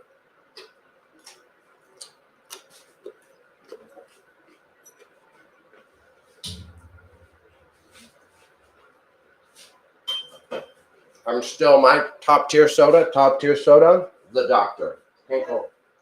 Huh? Yeah.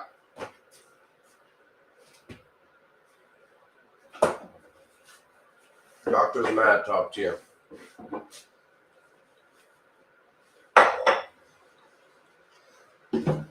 That's where I put my goated one. Had the new Coke Spice one. Well, speaking of that, a vanilla Coke back in the day, I did like that as well.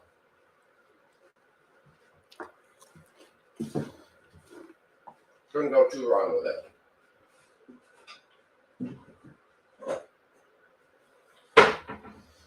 It's interesting to watch with cooking streams to watch the numbers. There's really, people get hungry around lunchtime. Pop in and out to watch cooking streams.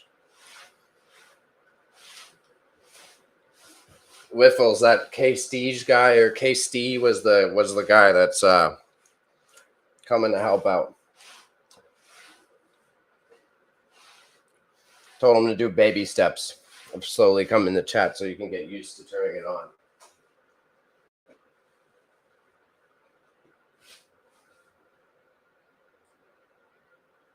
It's what they're fighting about in Dune.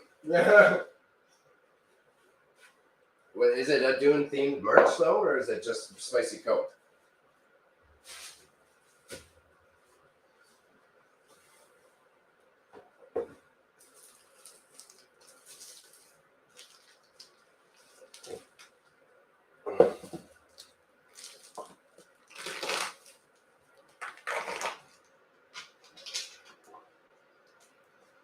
I'll probably break down the setup when I'm back because I'm running behind, but I'm still going to make sure that's all cat friendly.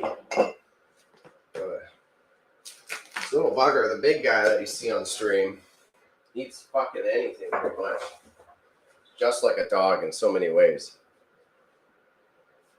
I think it's just a new trick they made that went viral. They always be do testing new flavors, and then they bring the ones that like work in other nations here and sell it as like a new test.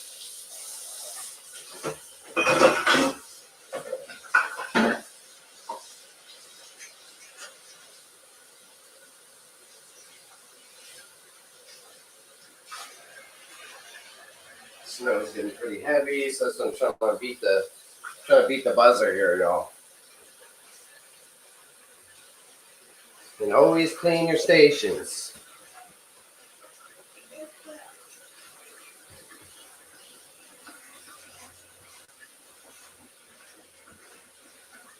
And so slaw dressing for me, I don't like to go too crazy. It's just pretty much a choice of how, like, do you want a mayo-based slaw or an oil-based slaw?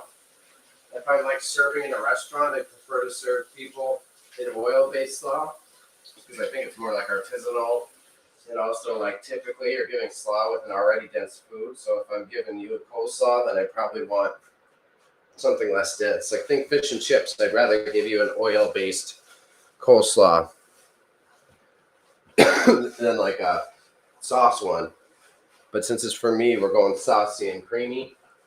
And then the thing is, because I'm doing those scallion pancakes, those are going to be heavy. So like the creaminess will go alongside it well. Yeah, thank you, sir. Thank you. Thank you. Appreciate it. Again, if anyone's curious and you see the chat, I do simulcast. So I'm on Kick, I'm on Twitch, I'm on Facebook, I'm on YouTube. I try to do YouTube as much as I can, but their copyright bots are a pain in the absolute butt. So anything that I have a semblance of music playing, I just stay away from it. They try to get me like right away. I already have a warning on my own channel just because of that, because it just caught a song as I was doing the eBay stream. And then eat music while I do the eBay stream to stay sane. So, okay. Main tidy done. I guess I can do the slaw over the sink here too. Over this sink is the wrong choice. Go here. Some olive oil. Not too much. Do a little bit of the sweet vinegar that I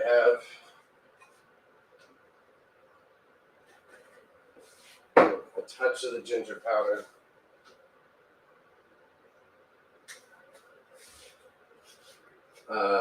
Big hit of the garlic powder.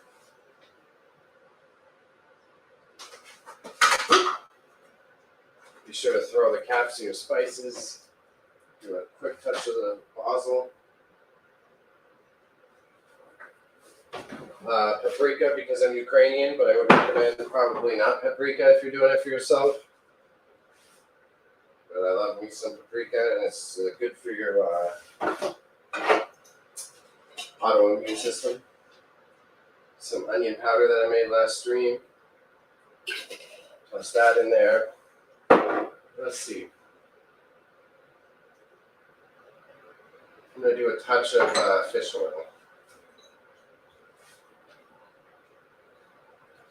Fish oil up in that bitch. We get that mayo cracking. Let's see what I mean. This one took me like 2 seconds. Oh, and we're almost out of mayo. Fuck.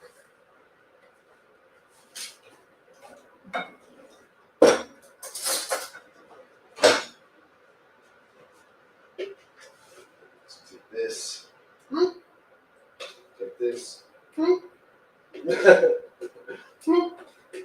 All right. We'll keep it light work here, probably.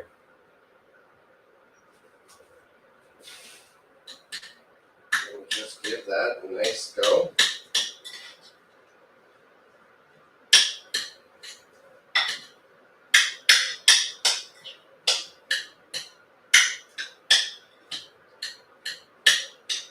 Yeah, I think that's just enough for me, actually. I don't think I want to go too heavy with it. Oh, it smells good too. Ooh. Nailed it again.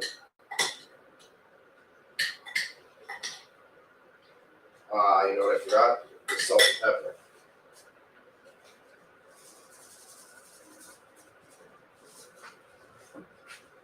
Salt Mr. Papa.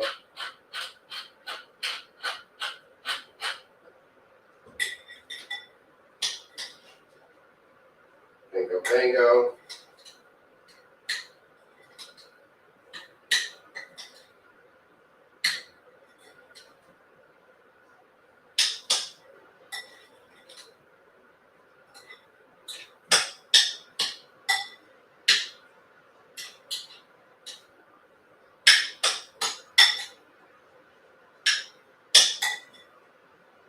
Okay, there we go. Homemade slaw. Any good movies out now? Wiffles was recommending Godzilla -1 if you haven't watched it. Oh yeah. Oh, fucking nailed that. Yeah. That's exactly the taste I wanted. Woo! Okay. So, internets. Been streaming for almost 3 hours and 40 minutes. Fucking A. This is where I got started early. 10 minutes from 2:30. Once we get around 2:30, I'm going to end up stopping the stream.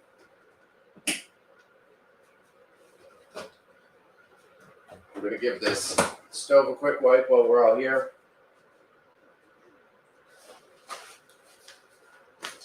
Take this out.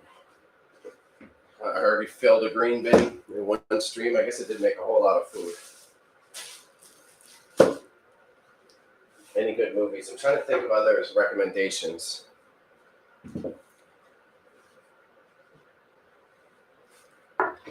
I've been a little tapped out. I haven't had the spare time. Rosa recommends the show Shogun. Shogun. It looks like actually pretty good. It's an HBO show about Shogun, of course.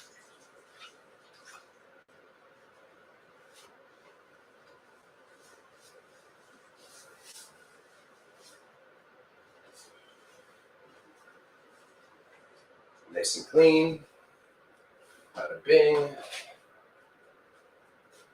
Ha-pa-pa. Oh, it's Disney? Didn't know that. It's a fun twist.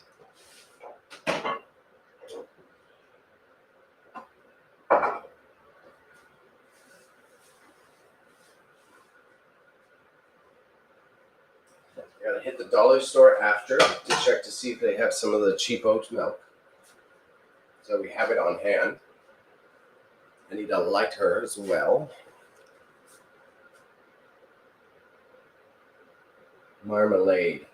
Heard of marmalade? Haven't seen it, don't know what it's about. And I figured out I can put this board in the oven for now. Cats won't attack it there. I just don't want to bother watching it when I gotta roll out things again later. FX, I always forget that FX is owned by Disney now. Disney just owns every fucking media outlet now. Okay, internets. Thank you for your time. I'd say this was very successful. Sorry for eating on your Ramadan fast, Raza. I hope that wasn't too soul-crushing. I appreciate your presence nonetheless.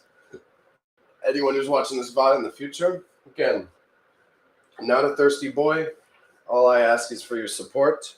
My piece of the pie will come organically. I don't necessarily need you to give me all of your sub money, but every view you give me helps build the platform to the point that it's monetized for ad sponsors and shit like that.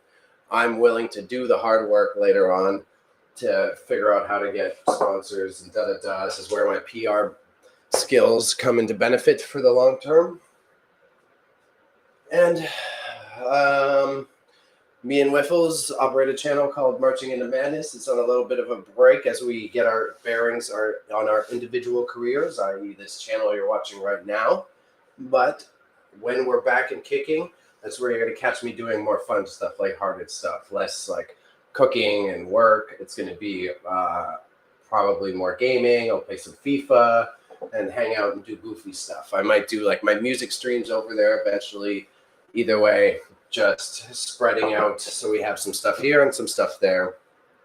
Right now, for my channel, it's the last week coming up of March Madness Marathon, which was my grind to get this channel monetized, and I'd say we're pretty damn close. We actually are. I've got almost all of the requirements already. Our goal is going to be to get the average viewership up, which is going to happen organically, so I'm not stressed. Next week, I'm going to be doing an inventory stream on Monday. Tuesday, I do the VHS conversion. Wednesday is Bebe on eBay, so you can catch me sharing and listing items to my eBay store. And Thursday should be another inventory stream. But that might be my first test of the music stream. And what we'll do is we'll review how this entire month went. I'll take notes on how I think I can use it towards understanding my capacity in the future. And I can have a little bit of a look at what I need to get done for the upcoming month / a schedule that should work out to be both consistent for you, the viewer, to pop in on, but also not overly overwhelming for me to be able to operate my businesses at the exact same time. And I should have a few spicy fun ones up in the mix. I'm hoping to as this is monetized, then I can chill out a little bit and focus on the more creative aspects of it. I've also got my YouTube channel going off with the shorts. Shout out to Twitch for making clips way easier. You do the crop to mobile and just straight upload it unlisted to your YouTube channel now, and it's fucking, I'm spamming them away, and it's starting to work. But y'all have been here for a while. You know what's good. You know I appreciate each one of you. Matrix be popping in from a different time zone. If I'm lucky, I'm going to end up seeing her in the next month or so, but I highly doubt it. Either way, it would be a fantastic opportunity. Yeah, that's it for me for this week. This weekend, I'm taking a breather as my roommate goes and paints the arcade cabinet that I built with my best friend, which should end up pretty fucking cool, honestly. And then, as I said, I'll be back Monday. Everybody say thank you to Mars and Oreo for being entertainment during the stream. Peace, Aleem. Have an awesome night, everybody. Thank you for stopping by, Aleem. Again, if you're watching on YouTube, don't be afraid to drop a like on the video. That goes a long way. And send me a sub. Why not? I'm interested. Maybe I'll do a story update on how these scallion pancakes did. You can catch me on Instagram at the same name that you're reading this on right now, Gnarly, NARLEY_media. All right, I think I've done all the plugs. I think I've babbled enough today. Appreciate you. Bye. Bye. Have a good night, day, evening, whatever time zone you're in. Thank you, Wiffles. I hate you. Bye. Oh, wrong computer.